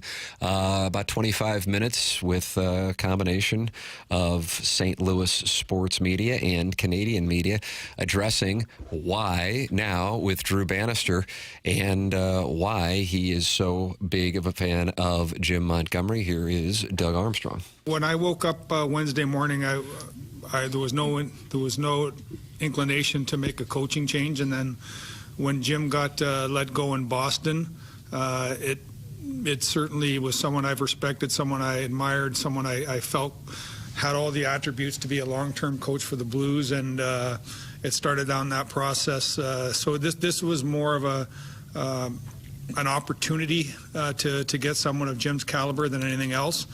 I think the year, we've had to deal with our situations off the ice with some injuries, and everyone deals with that. But this decision was based, I would say, almost 100% on having someone of Jim's caliber become available when, I didn't know that was going to happen. There you go. So, in other words, he wasn't waking up after the loss to Minnesota and going, man, do we need to whack this guy? I am of the opinion, truly, that if they lost to San Jose on Thursday night, Jim Montgomery was here on Friday. That's what I think. And so Jake Neighbors' wrister in penalty shots may have allowed Drew Bannister to have one more game against the Islanders, because I don't know if they make this move if they win on Saturday night against the Islanders. You got to do it after a loss. But I think it's of note that he said, when I woke up on Wednesday, I didn't have the plan, and then Montgomery's available. And then also, if you were listening, when Chris Kerber was kind enough to hold up his phone to Jim Montgomery meeting with the media for the first time as the head coach of the Blues at Madison Square Garden about an hour ago. And he was being asked, I think, by Jeremy Rutherford about the timeline. And he kind of answered it a little bit. And then there was a follow-up. And then he said, I really don't want to get into the timeline because, from my standpoint, that means he and Armstrong talked on Wednesday and the ball was rolling. And that's why I think Jeremy Rutherford was writing about it on Thursday, and they knew that this was going to be a move that both parties wanted. Montgomery wants to live here, his family wants to live here, and the Blues want him here. And from my standpoint, if you're a fan of a team, you want a general manager and you want an owner who's going to go, I got a chance to make my team better, we're going to do it. If the optics are bad, so be it. We improved. That's my responsibility, and that's why I'm a fan of it. Yeah, I think Montgomery was always in the back of their mind, even going back to last summer. If his time in Boston is up, they liked him a lot here. He's still tight with Berube. I think they thought highly of him. It made perfect sense. But I also think with Bannister, I think you started to see them losing in similar ways, sort of like what the Bears are seeing with Eberflus. They're like, okay, it's just not working. You can't just keep losing these games that are potentially winnable. And I think the Blues left a lot of games on the table already this season that were potentially winnable. And I think some of it goes back to coaching, whether it's X's and O's or whether it's the team's mindset or preparation. So I think both of those were in play, that they felt like maybe Bannister wasn't the guy. That was sort of revealing itself to Armstrong. And then once Montgomery's available, they seize. I just don't know if that all of a sudden, now he arrives and you're a playoff team. It'd be great, but I don't know if it changes all of their overall roster problems. I think this is a move that's more about 2027. Don't forget about the dead cat bounce. Oh, the dead cat. Yeah, short term. Yeah, I've already inserted a nice little play tonight on 2-1 on my money on the Blues. I would imagine when Montgomery got fired, about a third of the head coaches in the NHL were pretty nervous that they'd get a call up to the GM's office. Yeah. Because a guy like that's just not going to be on the market very long with the success that he's had. Coach of the Year, record-setting season with the Bruins just 2 years ago. He's just not going to be out there very long. And I wonder if somebody else or multiple teams were calling about his services, and that is why he got the 5-year deal. I mean, 5-year deal. I realize usually a coaching contract it's like, okay, you got the guy. You're not really worried about the terms. A 5-year deal is not the 5 days after a guy is fired is not the way that it usually works. I'm telling you. You think he said, I'll take 1 or 2, and then on the other, well, all right, here's the deal. We're going to give you 5. I know you only wanted 1 or 2. Well, how much? We'll throw a little extra on there. Take extra, whatever you want, you can just have. Do you think that's how it went down? Doug, Probably not. No? Probably not. It might happen occasionally in radio. Okay. Radio. Wow. I was just thinking in general. Oh, you were. I was just looking at that. Like he thought that was a Steve Yzerman impression. What that was. Not Guys, a year from now, all the Hoosiers will be complaining about Montgomery. It's all we do in this town is complain about coaches. That's from Sniffing Holes. He's sniffing holes. Tradesman's holes. That's exactly right. Let's see. Wedding Tackle is text at 918 was Mizzou sucks. They have and they will continue to suck. It's Mizzou. The only people that go there are St. Louis private school dorks and one-star athletes from flyover country. And then the next text is nobody cares about the Blues.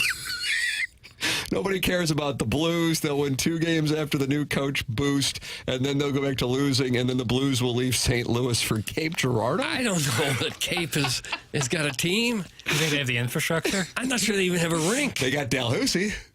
But do they even have one sheet of ice in Cape Girardeau? Oh, I'm sure they do. We'll worry about that later. Okay. Hey, Kirk, can you look it up? Chairman's mic is not on. Jackson is trying to keep him off the air because he had a coup d'etat on Friday. Please, Chairman. KG. No, don't mind me. They do have the Show Me Center down there, Doug, and I think we could probably get some ice in there. Do they have ice down there? So Wedding Tackle might be breaking a story that the Blues are moving to Cape Girardeau. It's on the table for sure. Hey, Tom, real quick, your thoughts on this persistent rumor that you'd be moving the team to Cape Girardeau? Maybe we'll bring in Cal May just for that. Oh, my goodness. All right, ladies and gentlemen, send your emails in. Design Air Heating and Cooling email today comes your way in about an hour and 50 minutes. I can't wait to hear the results of Pick 6 because over the weekend I forget the games that we pick. Good week. I know we picked Missouri and Illinois. That's what I know. I would imagine we picked Indiana and Ohio State, and then we leaned into the stink, Doug? I didn't lean into any stink. On Auburn and Texas A&M. didn't. The other two I can't figure out. Martin, Design Air Heating and Cooling email of the day. Tell me about Seth Goldcamp. I think he's a wonderful gentleman. Longest running TMA supporter. They're the longest running team. I said they're the longest running TMA supporter. They're proud of it. I don't know why, but they are. 4th generation St. Louis business. You hear all of us talking about Design Air, and there is a difference when they come out to your home.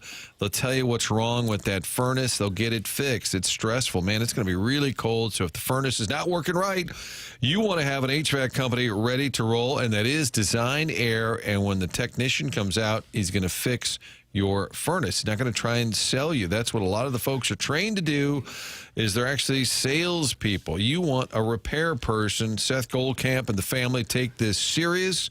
They want you to have a great experience, and so many, thousands and thousands, have had that great experience since 1904. A long-running company in St. Louis, longest-running TMA supporter.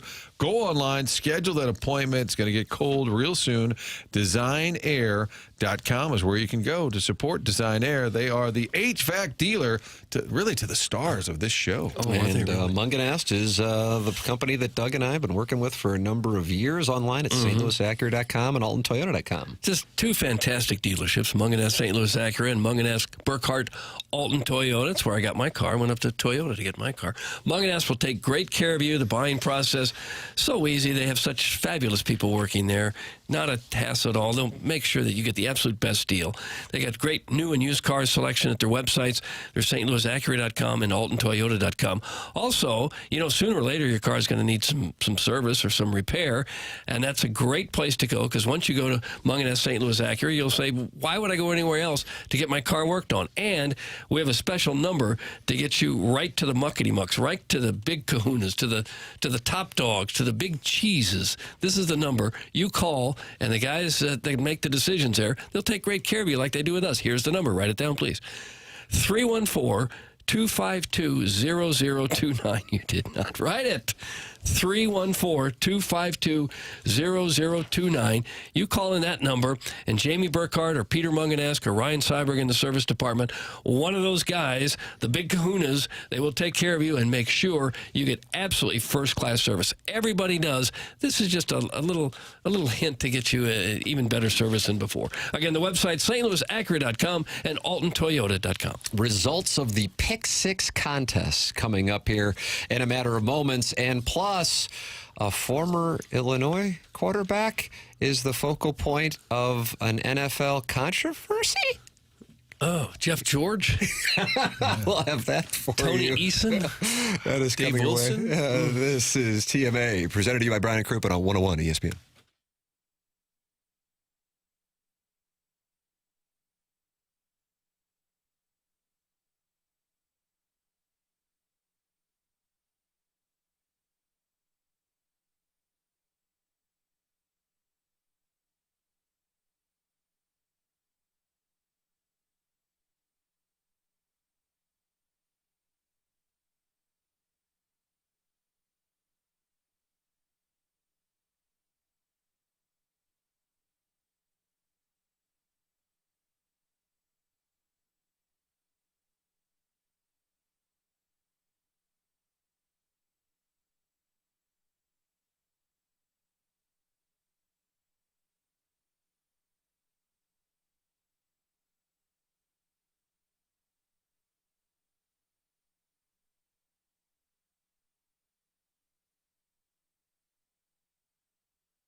This is Action Jackson with a Sports Center update driven by Johnny Londoff Chevrolet and Johnny Londoff Autoplex. Blues back in action tonight, taking on the New York Rangers in New York. You can catch that game right here on the home of the Blues, 101 ESPN. The pregame starts at 5 p.m.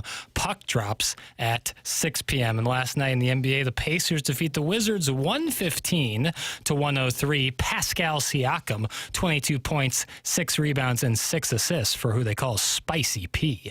That was another Sports Center update driven by Johnny Londoff Chevrolet and Johnny Londoff Autoplex. See them at londoff.com. Chevy, together we drive. You kidding me?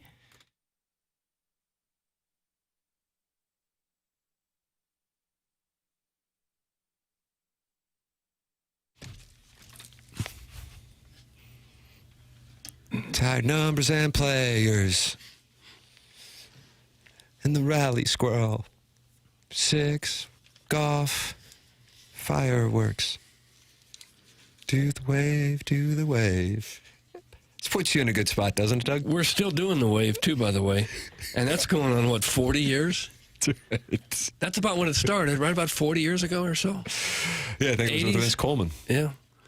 It's Teammates presented to you by Brown & Crouppen, 5P Academy, Hustle and Heart Sports Performance, 9 o'clock hour. Tim McKernan, Doug Vaughn, Martin Kilcoyne with you. Jackson Burkett's on the 1s and 2s. And Martin, we want to hear from the people, right? I'm a little disappointed in the audience. They have been calling in, but we've been talking it over. Jeremy Rutherford, Chris Kerber, Chris Kerber's phone with Jim Montgomery, and then also Gabe DeYarman. Miss anything? Schaefer Door Company, 101 ESPN app sponsor. And then we'll have the Design, Air, Heating, and Cooling email today at 10:45. We got 2 things we need to tend to before Martin has a thing. The pick 6, and then this audio from New York yesterday. But let's go to the pick 6, Jackson. I really want to deliver for the people. I make picks, you make money. I know I was 5-1 the previous weekend. I don't recall the games we picked this weekend. So, ladies and gentlemen, it's my pleasure to give you Jackson Bennett Burkett of Newly Horton coiffed? Watkins. Newly coiffed, indeed. Freshly coiffed. We first picked Indiana at Ohio State. That spread was 11.5. Indiana was getting 11.5. Tim and I were both on Indiana, so that's a loss. And Doug was also on Indiana. Martin was our lone Buckeye. That's all we really need to hear. That's probably enough. And Martin gets the sole win out of that game.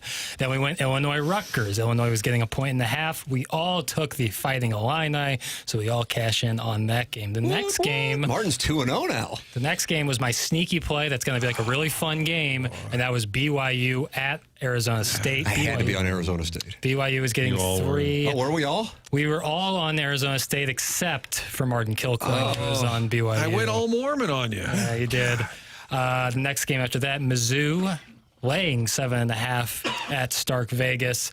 Everyone took Mizzou except for me, but I said... Wow, true son. But I said that they do better when I pick against them, so I'm happy to take the loss to secure the W. Yeah, there you go, Doug. To secure the W. Did you see that throw Brady made to Marquise Johnson and that catch, too? That was the best play of the season. You've got one day in Starkville betting against Mizzou. Are you still a true son? The next game was the lean into the stink special. Texas A&M -2.5 at Auburn. Me and Tim were both on War Eagle, and Martin and Doug were both on Texas A&M. So much. Catch the pass. Catch that ball. That ball's got to be caught. And then the bad beat of the day for some of us, we had. What is? I don't know which one this is. Vandy at LSU. That was Vandy plus 7.5. They of course lost by 7. Tim and I were on Vandy. You two were on LSU. 5-1 for Tim, 4-2 for me, 3-3 for those two. Okay. I make picks, you make money. I make picks, you make money. Roll with me, Doug. Where are we going? We going VC? I think we are. VC. So LSU needed to win by 8. LSU needs to win by 8. And they won by 7. They won by 7, unfortunately. Jerks. So Martin is now 7-11 on the year. Doug at 9-10. I am 12-12. Tim 16-8. Yeah, against the spread. It's time to open up shop. You getting help from your dad?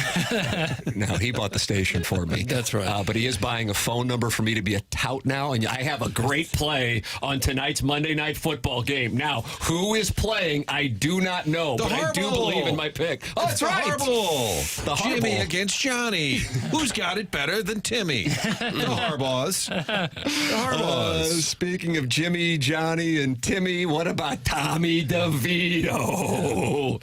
You know, Doug, he spent a year in Champaign, and Drew Lock was the backup to who's the guy that was the doo-doo man? Oh, Daniel Jones. Daniel Jones, the freshman doo-doo man.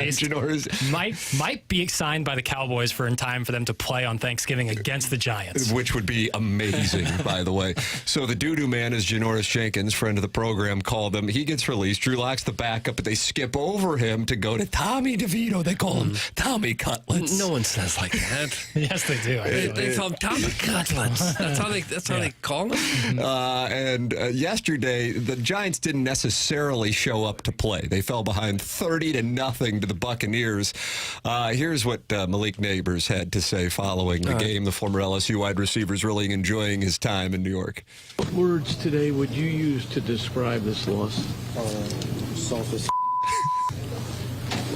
How disappointed are you? Very. What are you most disappointed about? I mean, solve it, man. I'm tired of going out there and losing. Like, it's just that. I mean, what's he eating? I don't know, bro. Go out there for the second quarter, don't get the ball, start getting targets at the end. I mean, can't do nothing. Start getting the ball when it's 30-0. What you want me to do? Why in the first half are they not looking at you? I don't know. Talk to Daves about that. Talk to Daves. Well, he can't talk to Daves because him and GM Joe Sean were fired right after that game. Talk to Dave sounded a little disrespectful, didn't it? I would say. Like, it's not really my problem. It's his problem. What's his name? Dave's. If I remember correctly, now this is without looking, DeVito was 21 of 31 with 189 yards. That's not horrible. And he was sacked 4 times, so he probably didn't have a whole lot of time. I got to call timeout. I'm sorry. They weren't fired. Daves wasn't fired? No. You know, there was something flying around about that, and Mike North, the Chicago guy, was retweeting, good, they deserve to be fired. And I looked this morning, and I thought, I don't see that anywhere else. Right. I'm like, how would I miss a New York franchise firing a coach and GM? I was just like, oh, I guess that must have happened in the last 5 minutes. Damn it. Did I get like Dove? This is Disinformation Central. Did I get Dove Kleinman? Oh. Damn it. It's out there, but I don't think it's accurate. Jackson, would you like to issue a statement? Oh, man. To your family? We used to have social media. Now we do not. Now it's just nonsense. We gotta figure something out here. But it's probably That's not Jackson's that, library for Blue Sky. It's probably not that far off, so don't worry about it. I'd be surprised. I'd be surprised if by Thanksgiving, I don't know. The Thanksgiving game, I think I'll can them on Thanksgiving. Oh, the Army says fire him on Thanksgiving. That's his move. On the plane ride home. On the tarmac. You know, I was interning for Rich Gould, as we noted, when he was in here a couple weeks ago. And, Martin, I don't know if you were doing television at this time. Doug, I know you were for sure. When the Rams drafted Orlando Pace and he was holding out, were you covering that? That was my first summer in St. Louis. And Steve Gottsagen was Rich Gould's... the brow, as Rick Smith of the Rams called him, was anchoring. And I was interning, and he goes, the Rams have signed Orlando Pace, ending the holdout. And he got off the set, and I go, oh, I didn't know they signed him. He goes, what? They didn't? And I said, I didn't. And Rich comes in the next day. He goes, so I hear Gottsagen reported that we signed Pace, huh? And I said, yeah. He was really upset about it. He goes, well, we can always say that we broke the story when he signs. That's the way to look ahead, Rich. That's Rich. So Jackson, when those Giants folks are fired, I'm going to say, as Jackson first reported. Yes. I saw it from...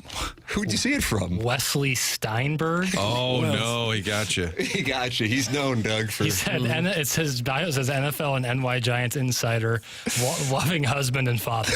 Well, that'll get you. Not only did you have Malik Neighbors and you had the fake firings in New York, Baker Mayfield, in his touchdown celebration, mimicked Tommy DeVito, Tommy Cutlets celebration. And there was a reporter, and I still haven't been able to find out who it was. Jackson and I were texting last night about this because she was banty as all get out, Doug, about his celebration. I'm married to an Italian-American woman. I'll find out if she was offended, but he was mimicking the celebration that Tommy DeVito would do. Yes, it was stereotypical stereotypical Much more of his. aggressive, though. Yes, Baker Mayfield with that aggressive celebration yesterday. Here's the post game with a very unhappy New York reporter. Yeah, I'd like to hear. I guess it was the DeVito celebration. Is that Tribute to Tommy? Yeah, he's a good dude. He's got swag. Yeah, who came up with that? Oh, I have no idea. I just see him do it. No, but whose idea was it for you to do that? And when did you know you were going to do it? Most of the times I don't know what I'm going to do, so there's spontaneous stuff. That was just spontaneous? That was not planned? I mean, even your teammates got into it, too.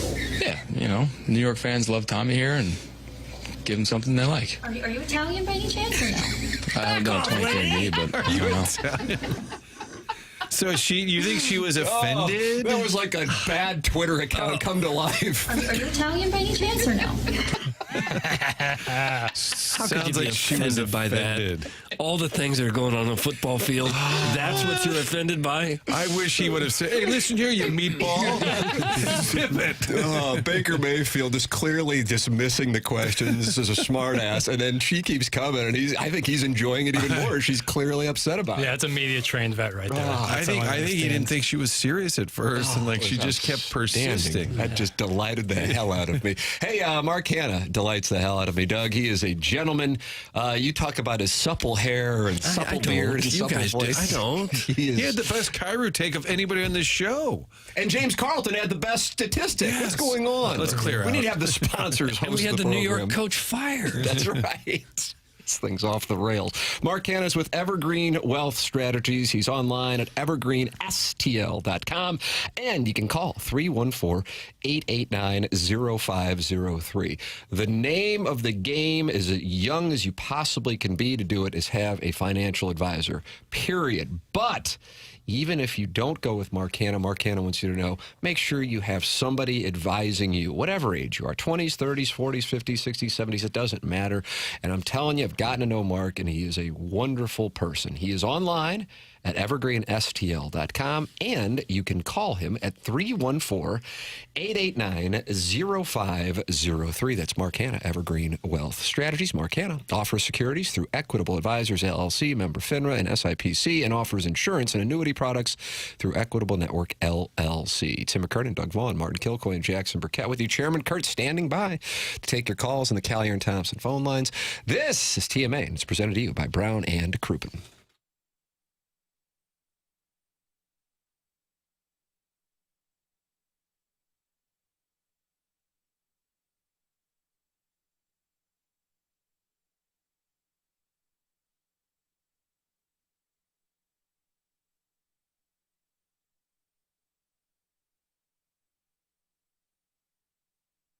Two days away from Thanksgiving Eve, 3 days away from Thanksgiving. See, that's what you do when you make a mistake, and then you realize that I thought today was Tuesday.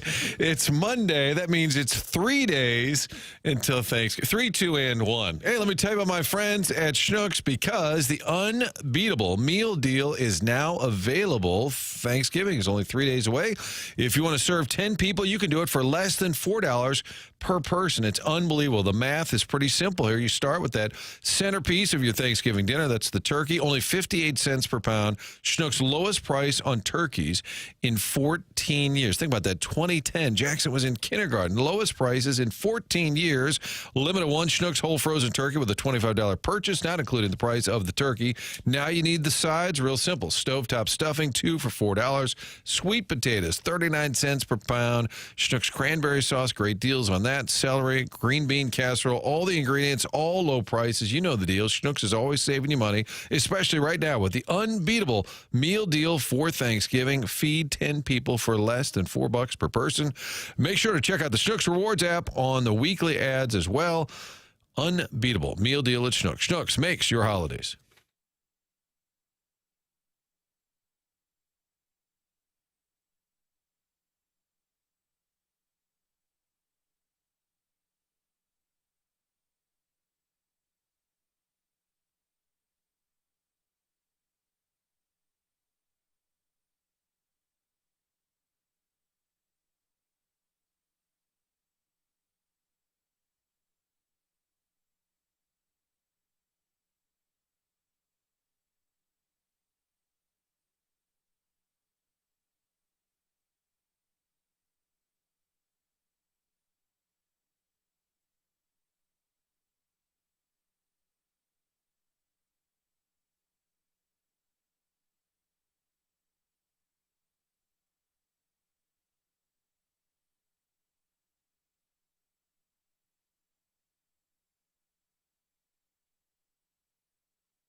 Welcome back to Team A. It's presented to you by Brown and Crouppen, 5P Academy, Hustle and Heart, Sports Performance, 9 o'clock. Our Chairman Kurt standing by. We have gotten calls, but we've just been busy as little beavers. Doug, you said we were cute little beavers. I'd never said that. And nor would I. Jeremy Rutherford. That was Chris Kerber. That was Jim Montgomery via Chris Kerber's phone. And that's up on the Blues Instagram account if you want to watch his comments. Man, you can tell. You could hear it in his voice as we were listening to him talk, but then you can see it as he's talking. I think that's a guy happy he got fired by Boston. I got to be honest with you. As weird as that might sound, I think family-wise, and that's always what it comes down to, I think that's the vibe I'm getting. They call him up, you're fired. Oh, thank God. It's like, been waiting for this. Why didn't you do it last week when we lost to the Blues?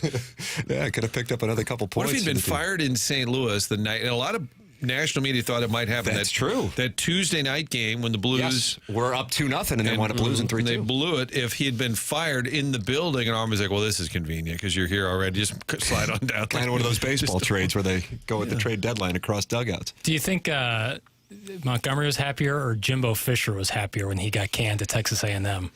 Because he got that big payout? Well, I want to say it was 70 million. 70 million. That's right. Could you imagine that? God, that would be wonderful. Hey, you're fired. Oh, thank God. Yeah, and then your check, the wire hits for $70 million in your bank account. Yeah, please, can I have a short haircut?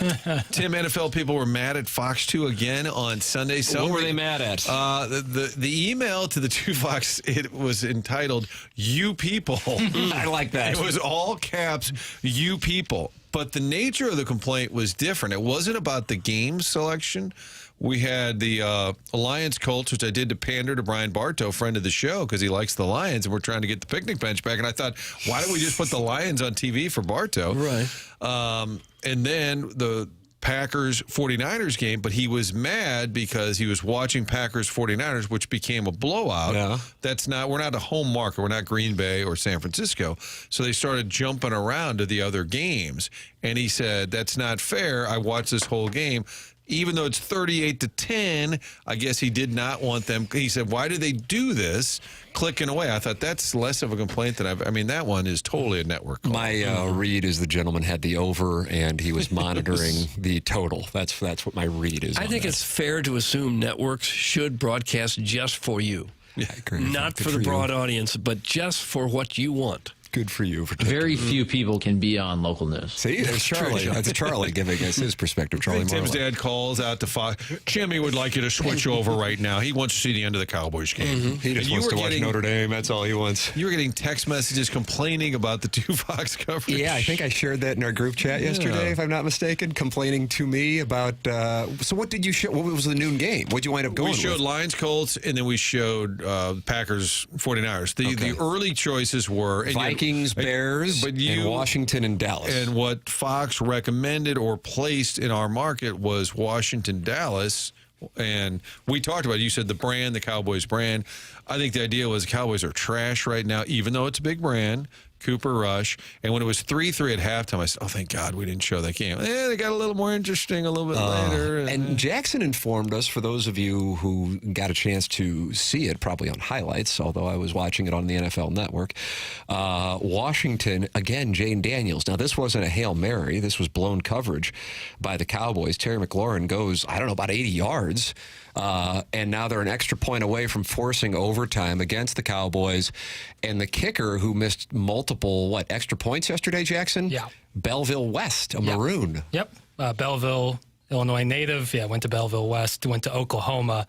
Drafted in 2019, had a rough day yesterday. Yeah, he issued, like Jackson Dart, an apology to his teammates following the game. That's a different ball game when you're a kicker, and that can be the end of it for you. Jackson Dart, I mean, I know that's going to live with him forever unless Ole Miss gets in. Maybe he will have a chance, kind of like Amari Daniels at Texas A&M, to right the ship. But when you are a kicker in the NFL and you have a day like that, and now Washington has gone from being super hot to having some problems, you can lose your job. Definitely. You know? And if you, because that last one, I mean, a bad snap. It was a really low snap, but I mean, you had this unbelievable comeback. You think you're going to tie the ball game up, and your kicker, and he misses it, and then they run back the extra onside kick at insult to injury. It's like, oh man, especially to the Cowboys divisional rivalry. I always feel horrible for the kickers because they're like just normal people that you might pluck out of the crowd who can just That's kick a the football. weird thing about it. That's the weird thing about kickers. Yeah. These guys are so important to the end of games, and they look so different than every other player on your roster. You think like there might be the manager. No, that's the kicker, and he might decide if you're going to go to the playoffs or not. The Bears kicker had another kick blocked, and after the game, the Vikings players all said, "Oh yeah, we watched the tape. He kicks it really low. Plus, you can get an inside push." And we thought maybe they'd change it up since they lost. Basically, the Vikings players called out the Bears for not fixing the problem. Santos said he's part of the stink. Did you see his quote? You say he's part of the stink? He did. I saw that. He did, and I thought it was Jackson. Big word this weekend, Jackson. Lean into the stink. If you Well, see the stink, you lean into it. Why? I think he's leaning into those kicks, and they're blocking them, and it's a problem in Chicago. Who gets fired first, Eberflus or Dable? We did report that Dable's been fired, so Jackson had it Tentatively. first. Let's hope it's him. I think Dable will go first. I think the Bears are slow on the trigger a lot of times. So. And who's the first college football coach from one of the Power Fours? That is the best question. Tulsa parted ways with Kevin Wilson yesterday, but I don't know how many people were Brian monitoring Kelly that would one. get the edge? No, I don't think anyone in the SEC So I will. have the odds here. This is from betvirginia.com. New sponsor. Sam Pittman is the favorite at plus 250. He's got to win against Tennessee. Not this Could year. Missouri and Eli Drinkwitz send another coach to the gallows? No, I don't think this Saturday? year. Mike Norvell is plus 450. Hugh Freeze plus 600. I don't see Not that bad. happen. He's got a recruiting class and he just beat A&M. Yeah. Lincoln Riley plus 800. That's another Jimbo Fisher kind of situation with the buyout. Yeah. This is a guy that most people probably aren't familiar with. Coach at Maryland, Mike Loxley, is plus 800. Mark Stoops at Kentucky, who was leaving until it fell through at the end to go to A&M, he's plus 1,200. Neil Brown at West Virginia. And then, Doug, if you want the field, you can get it at plus 1,000. Okay. Stoops is the one in the SEC that would seem the most likely, but even that doesn't seem likely to me. Because Mark Stoops, he's just kind of got a stable situation there. I mean, I know it's been rough this year, but they still went to Oxford and won, and they were right there with Georgia. I would wonder if it would have more to do with him leaving to go to A&M and it just getting stale, like a hockey coach message. but all the guys who we thought maybe would be gone in the SEC this year have some Pittman, sort of Napier. win. Have some, like even Venables, who would probably, but you have that win against Alabama. Beamer obviously has turned around things. He was on a warmer seat at the beginning of the year. All these guys who we thought maybe could be going, including Billy Napier, who was all but dead, all are going to be keeping their jobs. I feel like Arkansas will be inspired for this game, just beating Mizzou. And maybe if you're Arkansas, if you're on the fence about the guy, maybe that game will decide. Like That's why I do wonder if that's live. I think Arkansas fans have had enough, and if they beat Missouri, that ensures it. But if he loses, I could see them parting ways because they do have the Tennessee win, but they also have had some rough ones. And then I think that Texas one, even though it was a 20-10 game last Saturday, Arkansas fans were really frustrated by the way they played against their big rival, at least in Arkansas. They hate Texas and Arkansas. Doug, can you tell us about the sponsor of our app? And that's Jason Gossrow and Schaefer Door Company. You talk about being frustrated and things you hate. How about a garage door not going up in the morning, especially on a Monday morning when you've got to get to work? When it happens a lot on Monday morning, seems to happen more on Mondays than any other day of the week. And that's why Schaefer Door Company has a special Monday morning standby service for those doors that break over the weekend. For whatever reason, that's usually when it happens. But Schaefer Door is right there to bail you out of trouble. And here's the number to call or text, 636-782-3608. Maybe you ought to put that number up in right by your garage door opener. So if something goes wrong, you'll know right who to call. Schaefer Doors, who you call. It's 636-782-3608. They service all kinds of garage doors for service and new installs with LiftMaster. LiftMaster garage door openers are strong, they are quiet, and yes, sir, they are versatile. They can handle any size job. If you have a business or a warehouse with big, giant doors, yes, Schaefer Door is experienced in those types of jobs as well. No job is too big, no job too small for a person. Schaefer Door has been out to my house. I thought I was going to need a new door. Nope, just needed a couple of struts, and I was good to go. They'll never try to upsell you. Their service techs are not commission-based. The website is schaeferdoor.com. That's SCHAEFER SchaeferDoor.com, 636-782-3608. Schaefer Door is a LiftMaster partner. Martin, now you have a thing, if I'm not mistaken. Yeah, I kind of feel like the show was so good. I like Vermeil, LaRusso, I'm going to leave because I want to go out on top. I'll go to high. But then I'm going to come back tomorrow and regret it. Okay. So kind of like what they all did. Martin has a thing, so Chairman Kurt will slide into his chair here on the program for a Mungan S. St. Louis Acura, Mungan S. Burkhardt, Alton Toyota, 10 o'clock hour. Martin, have a wonderful day. We will see you tomorrow. Big Tuesday. Big Tuesday. Surprise at 9:30. This Bob is a Wallace. surprise. Sounds like it's a big one. And then I'm looking forward to the Bob Wallace conversation. I want to hear what he has to say about that Cardinals situation, football Cardinals He situation. was there in the room. He'll tell you the whole story. I mean, and he said the Bidwell family was sitting there, and they came in the room and said, okay, are you going to Phoenix? Are you going to Baltimore? And they were like going back and forth. I don't know. Should we go to Baltimore? Should we go to Phoenix? It literally played out like that. That's unreal. I think they made the right choice. Yes. Yes, I would agree with that as well. All right, that's coming up on tomorrow's program. 10 o'clock hour coming up here. Jackson calls it his weekend wrap-up with the Design Air Heating and Cooling email today. That's next here on TMA 101 ESPN.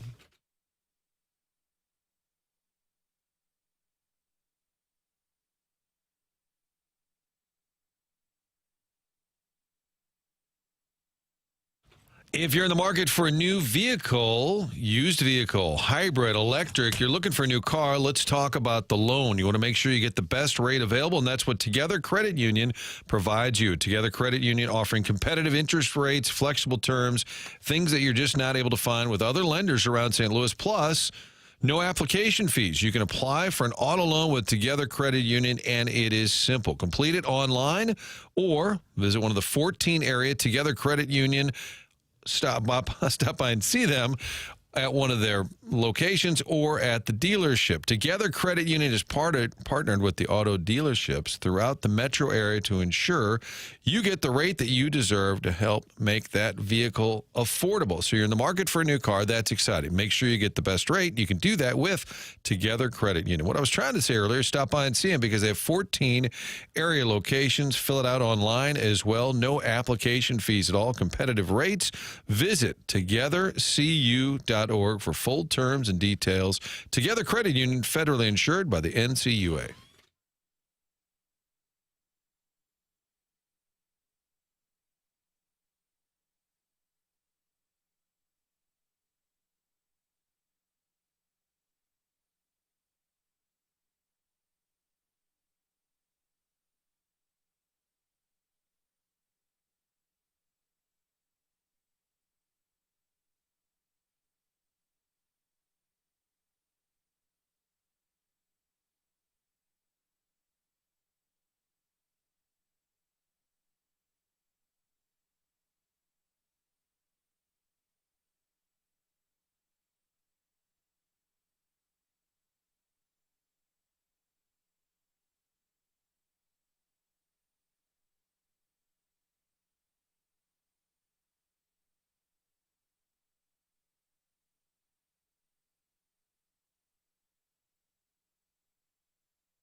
the Morning After 101 ESPN. The show is presented to you by Brown and Crouppen. Tim McKernan, Doug Vaughn, Chairman Kurt slides in the 10 o'clock hour, which is brought to you by Munganess, St. Louis Acura, Munganess Burkett, Alton Toyota, and Martin Kilcoyne. Doug has a thing at 10 o'clock. Well, he's a busy guy. I'm sure he'll tell us what it was tomorrow when he comes in, and we'll say, well, geez, I thought you should have left earlier if it was that important. It was that thing. Yeah. And then Jackson Burkett's on the ones and twos. And we welcome you to participate in the program by texting in Air Comfort Service text line 314-399-9646. Busy program. If you missed anything on it, go back and podcast. Podcasts like the Dickens, PLTD, Jeremy Rutherford, Chris Kerber, Jim Montgomery's presser at Madison Square Garden, Gabe DeArmond, and all kinds of discussion on an incredibly busy weekend in St. Louis area sports and college football as well. Jackson has what he calls a weekend wrap-up, Doug, and you got to be ready for this because this guy's loaded for bear. Oh, I'm sure it'll be delivered with a rat-a-tat-tat style delivery. Nah, his delivery is really, really nice. What do you got, Jackson? What have been some coaching change moves that in the moment you knew was off or wrong, and what are some that had you fired up in the moment? I like the question. I felt Schilt was wrong. Yeah, I feel like we were all going to be on that one because that was so jarring. Like the timing of it was so odd, and the explanation was even odder. And I kind of thought Berube was wrong. Yeah, I would share both of those with you. It's interesting to me, Doug, that it sounds like people around the team, even Doug Armstrong, when he was asked about it yesterday, goes, well, the situation with Berube was different because, it had gone stale. And it's just like accepted it's gone stale. But, these are people who've been in the game, and it just strikes me as strange that a message grows stale. But right. I guess that's something that's commonplace in hockey. And no matter what you've done, what you've accomplished, you have a bad couple weeks and, you got to lose your job. We got to fire you. The message seems crazy to me. Growing stale. Any others that were surprising from a negative standpoint? I'm sure we have to have them. But when you talk surprising, then this wasn't a firing, this was a leaving. But when Mike Anderson left University of Missouri, that was certainly surprising. When Whitey Herzog left in 1990, that was surprising. And when Tony La Russa left, I remember we were doing the show. Remember that? And we got a text from somebody who said they just saw Octavio Dotel at the airport. I think it was the Nonling's sister. And then the Nonling texted us. Kevin Lorenz, who used to work as a producer on the program, said, I saw Octavio Dotel at the airport, and he said La Russa's retiring today. So you want to talk about a surprise? That was the day after the World Series parade. This Nonling, he might actually get the game ball today. Good for you. Good for you. I think the Nonling deserves it. Nonling and I were all over the Montgomery thing last week. That's who I was texting with. And then Joey Vitale comes on Friday, and I'm like, I guess Joey Vitale must know. I'm off on this one, Yeah, I was not surprised to see the news yesterday, but timing-wise, it's pretty rare, right, to fire a coach and then have his replacement ready to go in the same moment. Yeah. Yes, but then that speaks to that this was not as much about Drew Bannister as it was about the availability of Jim Montgomery. Right, and something you talked about a couple times last week was about how Bannister wasn't signed immediately. That was... if there was ever any debate, I don't know how much there was on it, but if there was ever any debate what was going on Drew Bannister, it was Doug Armstrong waiting to see if Montgomery would get fired by the Bruins. And that was going to come down to, I believe he would have been fired had they lost Game 7 to the Leafs. So Drew Bannister would have never been the full-time head coach. So weirdly, a game between the Toronto Maple Leafs and Boston Bruins determined who was going to be the head coach of the St. Louis Blues. Yeah, could have been. And also, by the way, Craig Berube. Does Craig Berube ever get the job in Toronto if Sheldon Keefe beats the Bruins and they go on and advance to the Eastern Conference Finals? Now sliding doors. Just flying all left and right. Sliding doors. Sliding door. And Berube's got a first-place team now in Toronto, apparently. They're not stale yet. Yeah. The message hasn't gotten stale. We got 3 coaches in 12 months here. I guess every 4 months it goes stale. The shelf life's not very long. So your thoughts, if we are missing one that stands out to you, please feel free to text in. Callier and Thompson is where you can call in, too. 314-974-0101 for our phone lines, and Air Comfort Service for the text line, 314-399-9646. A Sound Story, a company that I started 5 years ago, almost 5 years ago to the day, did my first Sound Story, and I have one coming up here in about an hour here at the Hubbard Radio Studios. It's a company that started by accident. when I was hosting a podcast, and I said, man, I would love it if I could hear a podcast with my grandparents, all of whom have passed. Just go out to my car, missing them, and hear not only their voices, but their stories. When somebody said, I ought to interview my dad for my podcast.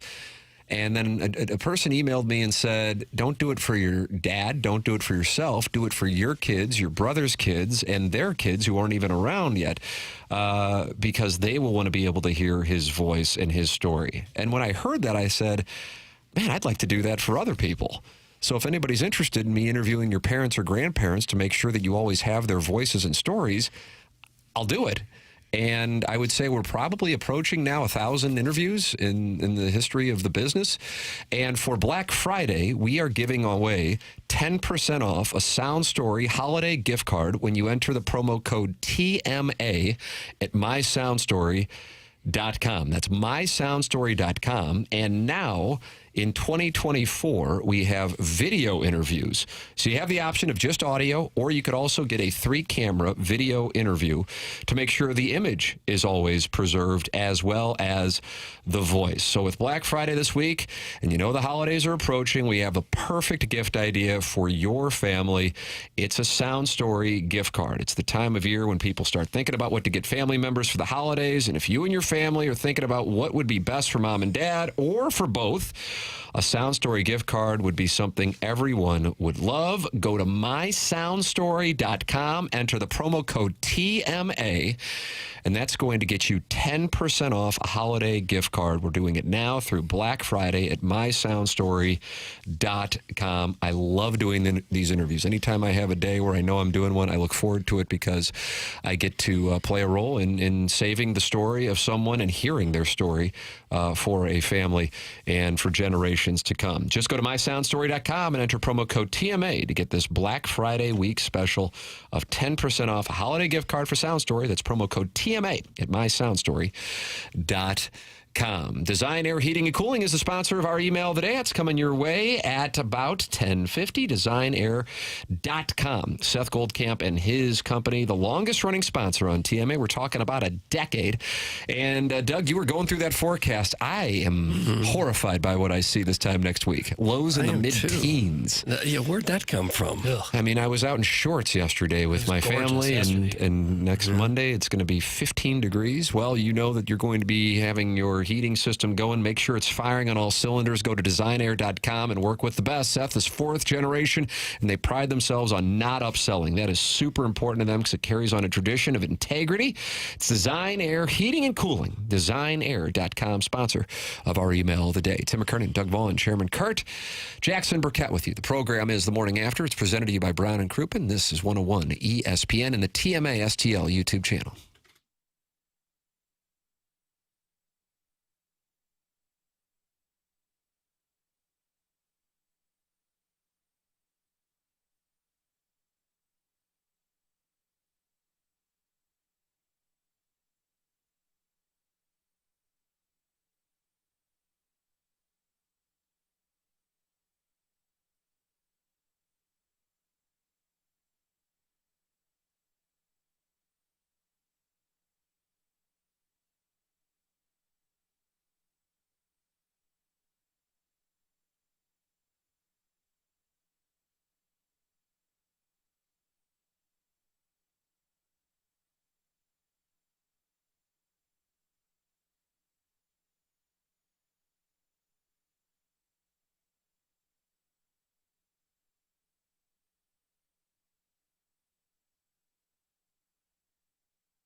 Feel this funk. Feel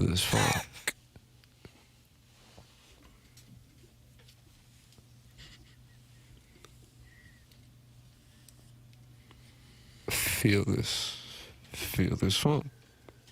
It's TMA. And we're seducing you on a Monday morning. You think it's working? Yeah. I feel seduced. Do you really? This show's presented to you by Brown & Crouppen. It's 101 ESPN, TMA STL YouTube channel. Tim McKernan, Doug Vaughn, Chairman Kurt, and Jackson Burkett with you on the program. Jackson, in the midst of this weekend wrap-up. All right, Jackson, what's next? I'd be remiss if we missed this chance to play this audio of our friend, Mike Francesa, comparing Aaron Rodgers' injury to his golf injuries. I would have liked to have gotten to this while Martin was in here so he could be indoctrinated into the magic that is the Francesa audio.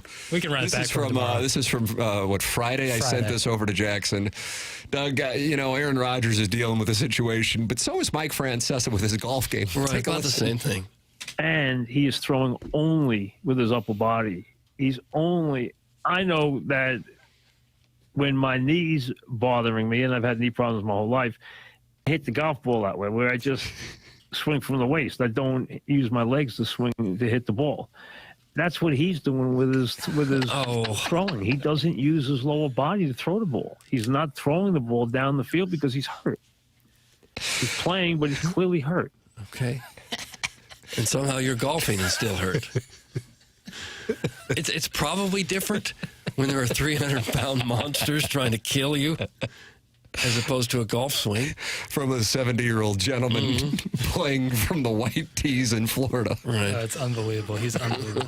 And then his former cohort, you remember Mad Dog Russo. Yeah, you call him Doggy? I don't. Doggy has a real issue pronouncing names, almost like proudly. So I'm going to play this clip of him trying to pronounce Saquon, a.k.a. Saquon Barkley. We had, 277 yards last night. God almighty. And then I also have a super cut of him trying to pronounce things, and it's pretty outstanding. So here's him trying to pronounce Saquon. They're down 21-10 in the fourth quarter in New Orleans. They had a big pass play to Saquon Barkley. They got the Saints to punt.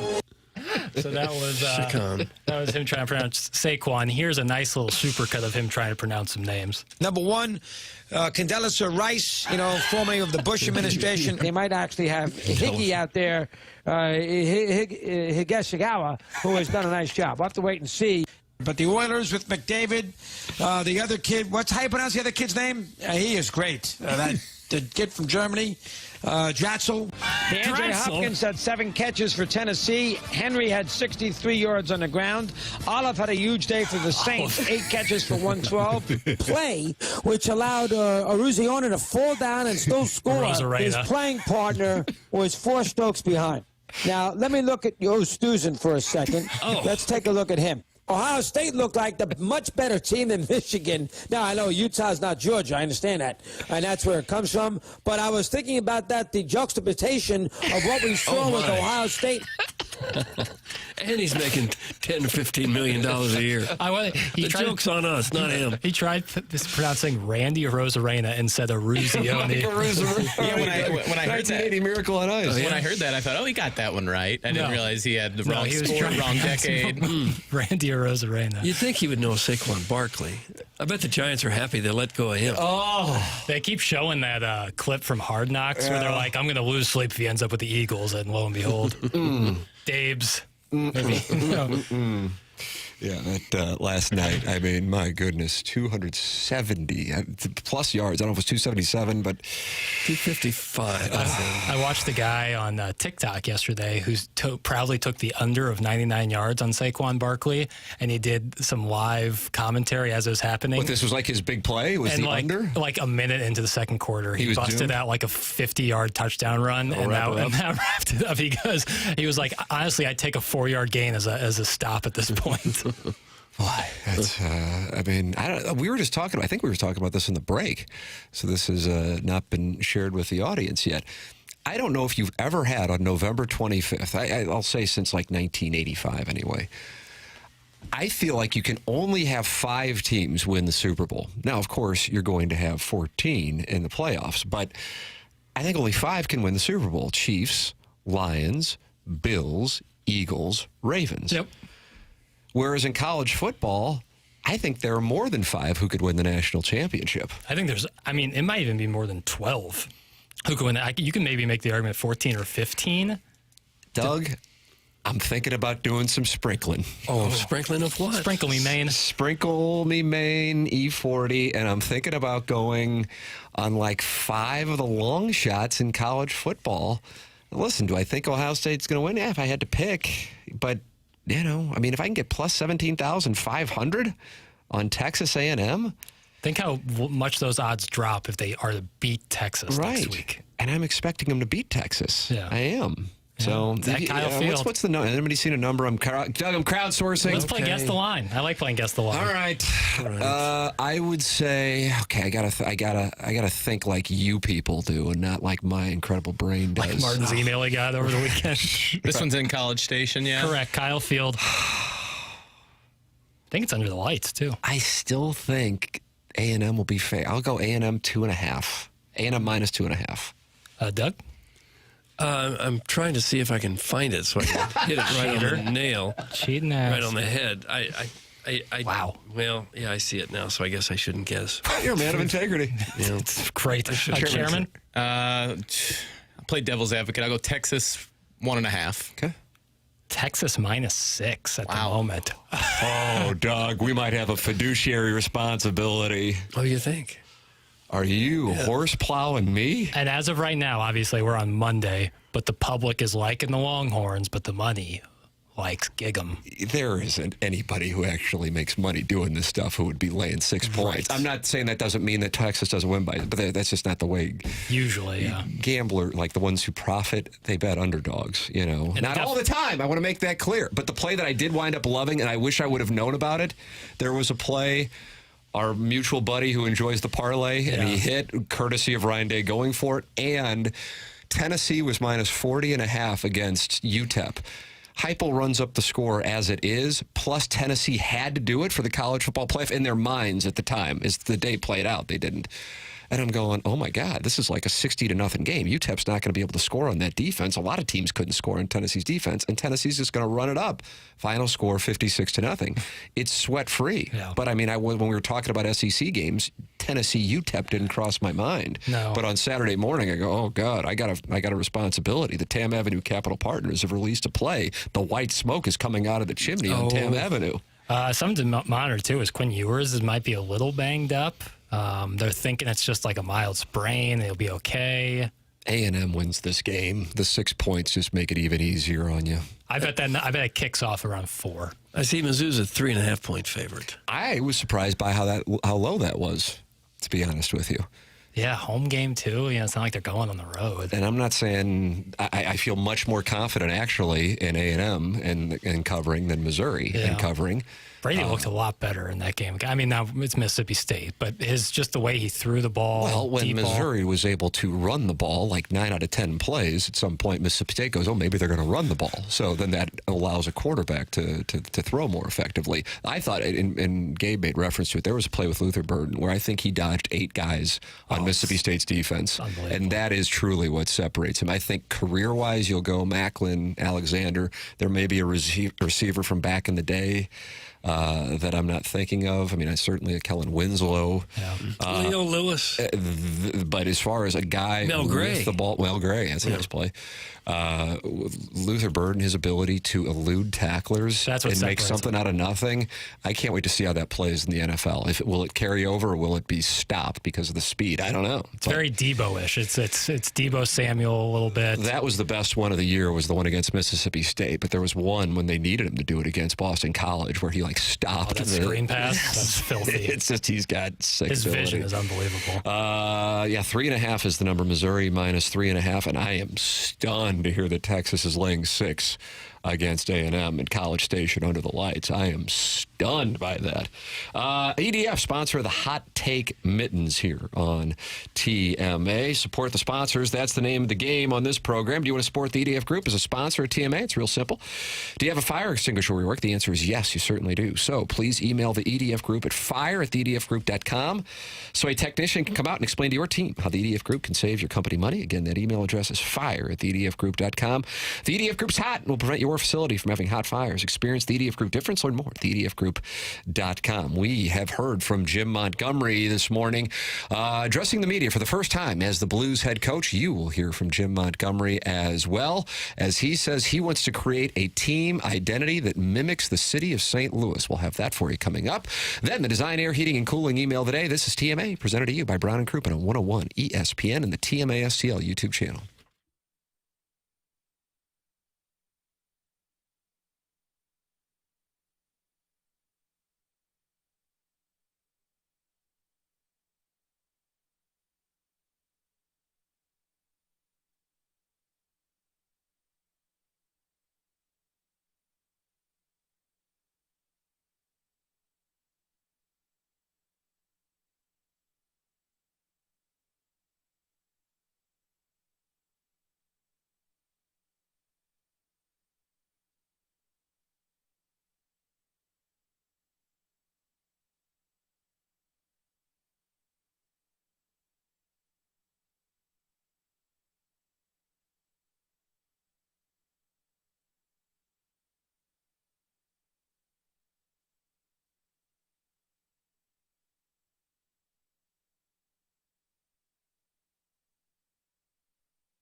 This is Action Jackson with a Sports Center update brought to you by Saliga Heating and Cooling. The first game as coach for Jim Montgomery, the Blues coach, will be tonight as they take on the New York Rangers at MSG. You can catch that game right here on the home of the Blues, 101 ESPN. Pregame at 5 p.m., puck drop at 6 p.m. That was another Sports Center update brought to you by Saliga Heating and Cooling, an independent American Standard heating and air conditioning dealer.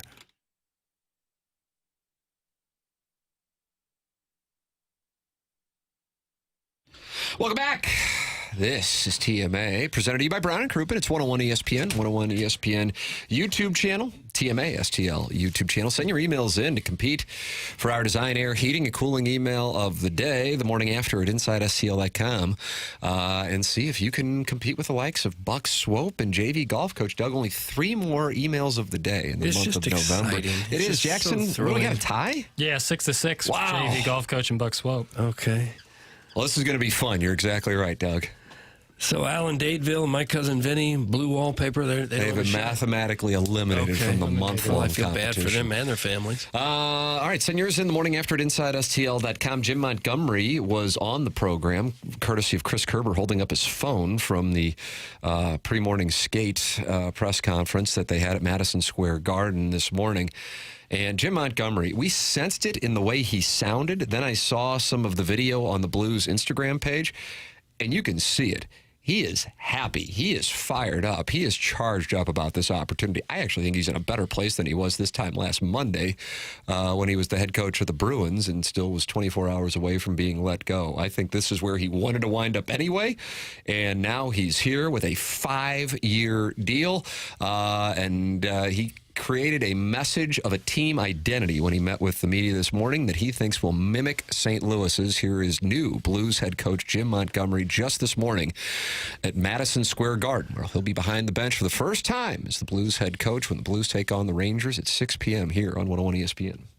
The Blues fans are incredible, and they're a blue-collar town. And they want to see a blue-collar team. And that's the most important thing that we got to establish, is being a blue-collar team that the city and fans are proud of. Whether it goes back to, Players, through Kelly Chase, you go through Al McInnes, you go all through the players, Bernie Federico. There's so many that have stayed in St. Louis. They're part of the fiber of the culture. And that's what it means to be a Blue. The Blues fans are... Oh, no, what kind of an edit was that? So nice. We'd like to hear it twice. Oh, well, you try. Lines are out. Okay. Lines are out. He's putting Bolduc back in there. Oh, look at this. Really? You're looking at the line. When is the last time you looked at lines from a morning skate? Had never in my life. Mike Ryder just put that in my ear. How about that? Thank you, Mike Ryder. I also was talking it over with Mike Ryder, and he said, I was stunned to get a text from Jackson this weekend asking for an NHL media guide. Yeah. Here's just a brief transparency at the life producer in Sports Talk Radio. As soon as I saw that the Blues had fired Bannister and hired Montgomery. Did you know before I texted you? No.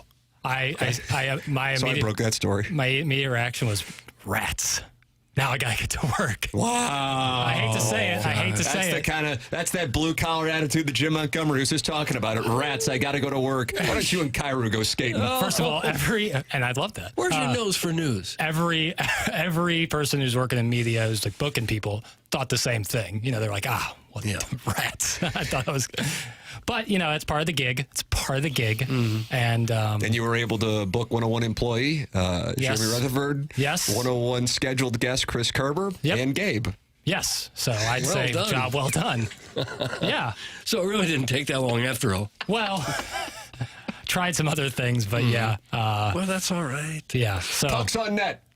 Peas on net. And it was just a lot of work, but listen, it's fun. That's part of it's actually kind of like the fun element of it. The more upbeat element is like you got something to do. It's fun. I fired a bullet this morning at a national guy trying to get a little surprise for the show. Who'd you fire at? Biz Nasty. Oh, nice. That's a good bullet. I was fairly confident it wasn't going to hit, but you don't know unless you shoot. I actually want to talk to 99, not just about this, but he won the celebrity match they had this weekend. I saw that over Phelps. He beat Michael Phelps. He had to beat Bill Murray to get to Michael Phelps, and he beat the hell out of him. Phelps has a good swing. He worked with Hank Haney. He plays a lot. He's on a mission. see him on as a guy who's obsessed with it. I think he is. Yeah, and he was on tilt as Gretzky, 25 years his senior, was beating him up and down the golf course. Your collar matches your skin, boy. No. Now shut the F up, pal. That's from Chairman Stephen Wildwood. He is not happy with the effort. Yeah, I think everyone knows that where I work. It's no surprise that I guess you would consider this white collar. Is it? It's kind of a blend, I think, because we really roll up our sleeves and get after it here. Doug and I are more meat and potatoes than you are. Is that right? Yeah. That's a good response. Yeah, I'd say you make it white collar, but for the rest of us, this is, I'm wearing steel-toed work boots right now. Is that right? Peas on net. What the F was that? I'm just talking. This is a talk show where you talk. Sometimes you say things that people like. Like you report the firings of the New York Giants head coach and general manager. I made up with that talking about Bull Duke. So that's got to count for some. Absolutely. I didn't know he was out of the lineup. When you're putting you're talking pucks on net? Yeah, peas on nets. Okay. I don't know. I don't even really know what that means. I say you got to shoot to score. Think about that, Doug. Level ball. Well, sometimes the puck can bounce off your leg or your stick or your skate and score, and you didn't really shoot. That's kind of my beef with the sport. Oh, I shouldn't have said that. Well, you did, though. That's the damnedest thing about it. Munganess, St. Louis Acura, Munganess, Burkhardt, Alton Toyota sponsor the 10 o'clock hour here on TMA and 101 ESPN. That's Jamie Burkhardt. That's Peter Munganess. Then in the service department, that's Ryan Seiberg. Go online to go shopping right now at stlouisacura.com or altontoyota.com and work with the best, and the best is Munganess, St. Louis Acura, Munganess, Burkhardt, Alton Toyota. It's where I get my car. It's where my family gets a car. My sister just got one there about a month ago. My mother-in-law a few months ago. We got our car serviced there. We would recommend it wholeheartedly. Go online at stlouisacura.com or altontoyota.com. They make themselves accessible to our audience, so much so that they give a specific number of 314-252-0029. That's 314-252-0029 for you to text or call the people in charge. That's what they do. That accessibility to the TMA audience means the world. It's Munganess, St. Louis Acura, Munganess, Burkhardt, Alton Toyota. We got the Design Air Heating and Cooling email today coming up on the other side of the break. This is the Morning After, presented to you by Brown and Crouppen on 101 ESPN.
Welcome back. It's the final segment of the Morning After here on 101 ESPN for November 25th, 2024. Tim McKernan, Doug Vaughn.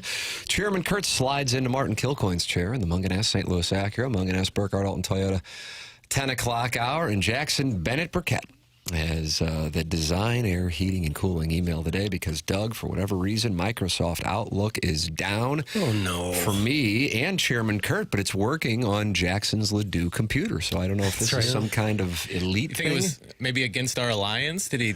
I wonder about that. But Jackson's going to get a chance to read the Design Air Heating and Cooling email today here on 101 ESPN. This is his first time doing it on 101. He's done it on HD2. He's done it on low-powered AM. Yeah. This is a little different, though. This is yeah, you've won a golf tournament. Now you get to play the Masters because you did. How are you going to hit that first tee shot, Doug? We're about to find out. Ladies and gentlemen from Horton Watkins, class of 2016, Jackson Burkett. All right, Jackie. All right, here we go. Wish me luck, Good luck to you. Good luck, Mad Dog. I hope this email finds you well. I was lying in bed the other night, pondering some of life's greatest mysteries. What happens when you die? Does alien life exist? What does Doug's colon feel like? What? Well, I got the answer to one of those mysteries last night, and it had nothing to do with death or aliens. I casually approached Doug at the Sunset Hills Quick Trip and played girl and asked if diesel is compatible with my Prius. He quickly shifted from an old white to a white knight, answering my query and even pumping the E85 for me. Hook, line, time for the sinker. Thank you, sir. How can I ever repay you? I asked as I fluttered my eyelashes and patted his sturdy chest with my softest of hands. Okay, that's enough. He asked me to follow him to his house to share some bunny tracks. We sat on his couch, 1 bowl, 2 spoons. My dues were paid, his pipes were cleaned, my wish came true, and I will leave you with this. I am not one to kiss and tell. Rub your tongue on the roof of your mouth. Yep, now you know. Thanks, Adam from Lime. Adam from Lime, Doug. That's right there down by Heiny Miney. What a ball yard. Adam from Lime. Tough dimensions to go yard. Poor email. If he was going out on top, Tim could have left after the first minute of the show. And the crazy thing is he even got better and better as the show went on. But this email is not the first time I saw a guy get to 5th base with another guy. My buddy Fred's dad was going through a rough patch, so all the neighbor dads took him fishing. As fate would have, the guy didn't catch a thing except a cold. After 2 bottles of NyQuil, the man was pretty groggy. So when the other dads brought out the stripper, he didn't even notice it was my buddy Butchie in ruby red lipstick. We've talked blues, hockey, we've talked Mizzou, and this is what the emails are? Yeah, it's about Butchie and lipstick. When it was over, Mr. Gonzalez, a bright red racing stripe around the tip of his, I don't think I can say that one. No, you can't. That comes from last name Tung, first name Roman. Roman Tongue. What's 5th base? That's a great question. Feels like an answer you don't want, you know? It's like you just kind of find out when you find out. Yeah, it's kind of like fire. Are there any decent emails? I mean, you got Buck Swope and JV Golf Coach trying to win the month. You know they're ratcheting their games up. Yeah, here we go. I'm having a tough day. I ate too much deer sausage and French onion dip yesterday and still can't get the What just happened? You gotta read it. You can't laugh before we hear it. All right, Jimmy Fallon in a skit. I ate too much deer sausage and French onion dip yesterday, and I still can't get the taste of St. Charles out of my mouth. Dog, that's not going to play well on the 636. That's not nice. On top of that, I realized I'll never be as funny as the dude who called in on Friday. I'm talking about the gentleman who was so appalled by your homoerotic content that instead of changing the channel, he decided to call you guys on the phone, sit through Chairman Kurt's heavy breathing screening process, and dress you down live on air. After some reflection, I'm a little concerned, too. I'm concerned that I could never come up with anything as funny as what he said. Quote, it's more than just kissing. You guys also talk a lot about butt stuff. He's right. For such a rights-holder sports show, you guys do talk a lot about butt stuff. What this caller failed to realize is that what your listeners want. It's what we need. Men like to talk about 2 things, football and fiddling around with our buddies chocolate starfish. Oh, don't say chocolate starfish. It's just second nature to us. I sure hope this fella and his nephews never find out about the DMA fan page, though, because, spoiler alert, there's a lot of butt stuff on there, too. Oh. That's from the JV golf coach. Oh, he posted a low score for Buck Swope to go chase down. All right, and finally, Sadie Hawkins, Doug, Drew Bannister joined the likes of Mike Yo and Hare Davis Payne in the exclusive club of Blues coaches to get canned in November. And we're going to applaud Doug Armstrong for going out and hiring Jim Montgomery, because this is Rights Holder Radio. Chris Kerber's on site at MSG, getting high off secondhand smoke, holding his phone up for Montgomery's first media appearance as Blues coach. The clock struck midnight on Indiana's undefeated football season as they finally had to play a good team in Ohio State, who promptly ran up the score on the Hoosiers' asses. But I think the lead is that bull-bound Mizzou managed to beat the worst team in the SEC as Eli Drinkwitz yelled, "Hey, Mississippi State, shut the F up or I'm going to score," as nobody talks more spec while celebrating the most mundane of accomplishments than Eli Drinkwitz. It was great to see Tim Jackson and Larry Nickel and many, many TMA listeners at Iggy's Gobble Bowl event on Saturday. I got to witness Tim's son throw a ball down the lane. I got to witness Doug's 35-year-old son trying to convince Larry Nickel to put Broncos quarterback Bo Nix in his country rankings.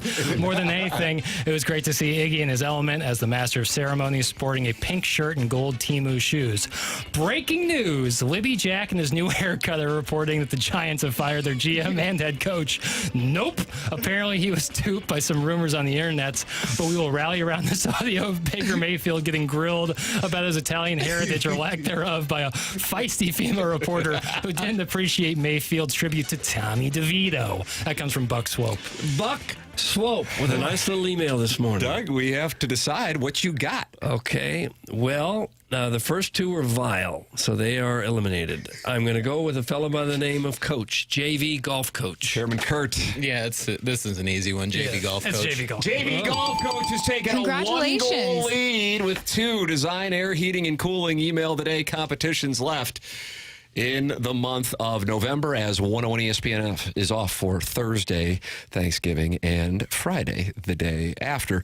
And we'll be back on Monday, but we're here tomorrow and Wednesday with 2 more Design Air Heating and Cooling emails of the day. Yes, it was great to see Iggy in his element on Saturday. Doug, I know you would have gone, but you were in Nashville for the record. But I saw your son, John Vaughn, and I think it was Buck Swope when my 2-year-old wanted to roll a ball down the bowling alley. Buck Swope yielded his spot and allowed for him to do that. So kindness from Buck Swope. How do you do? Pick a spare or anything? Well, just like my dad helped me out with everything, I helped him out with everything and carried on the family tradition of nepotism. And I also bought him a radio station too while we were rolling the ball. Parking lot as well. We got a parking lot as well. That's exactly right. James Carlton was in here, made an astute observation that I see is making its way around TikTok, and that is that UMass has played more ranked teams from the SEC than Texas has. Yeah. That's the deal. Yep. So they've played Missouri, they've played Georgia. And who's the third? I feel like they played another SEC team. I'm pretty sure UMass played 3 SEC teams. They definitely did.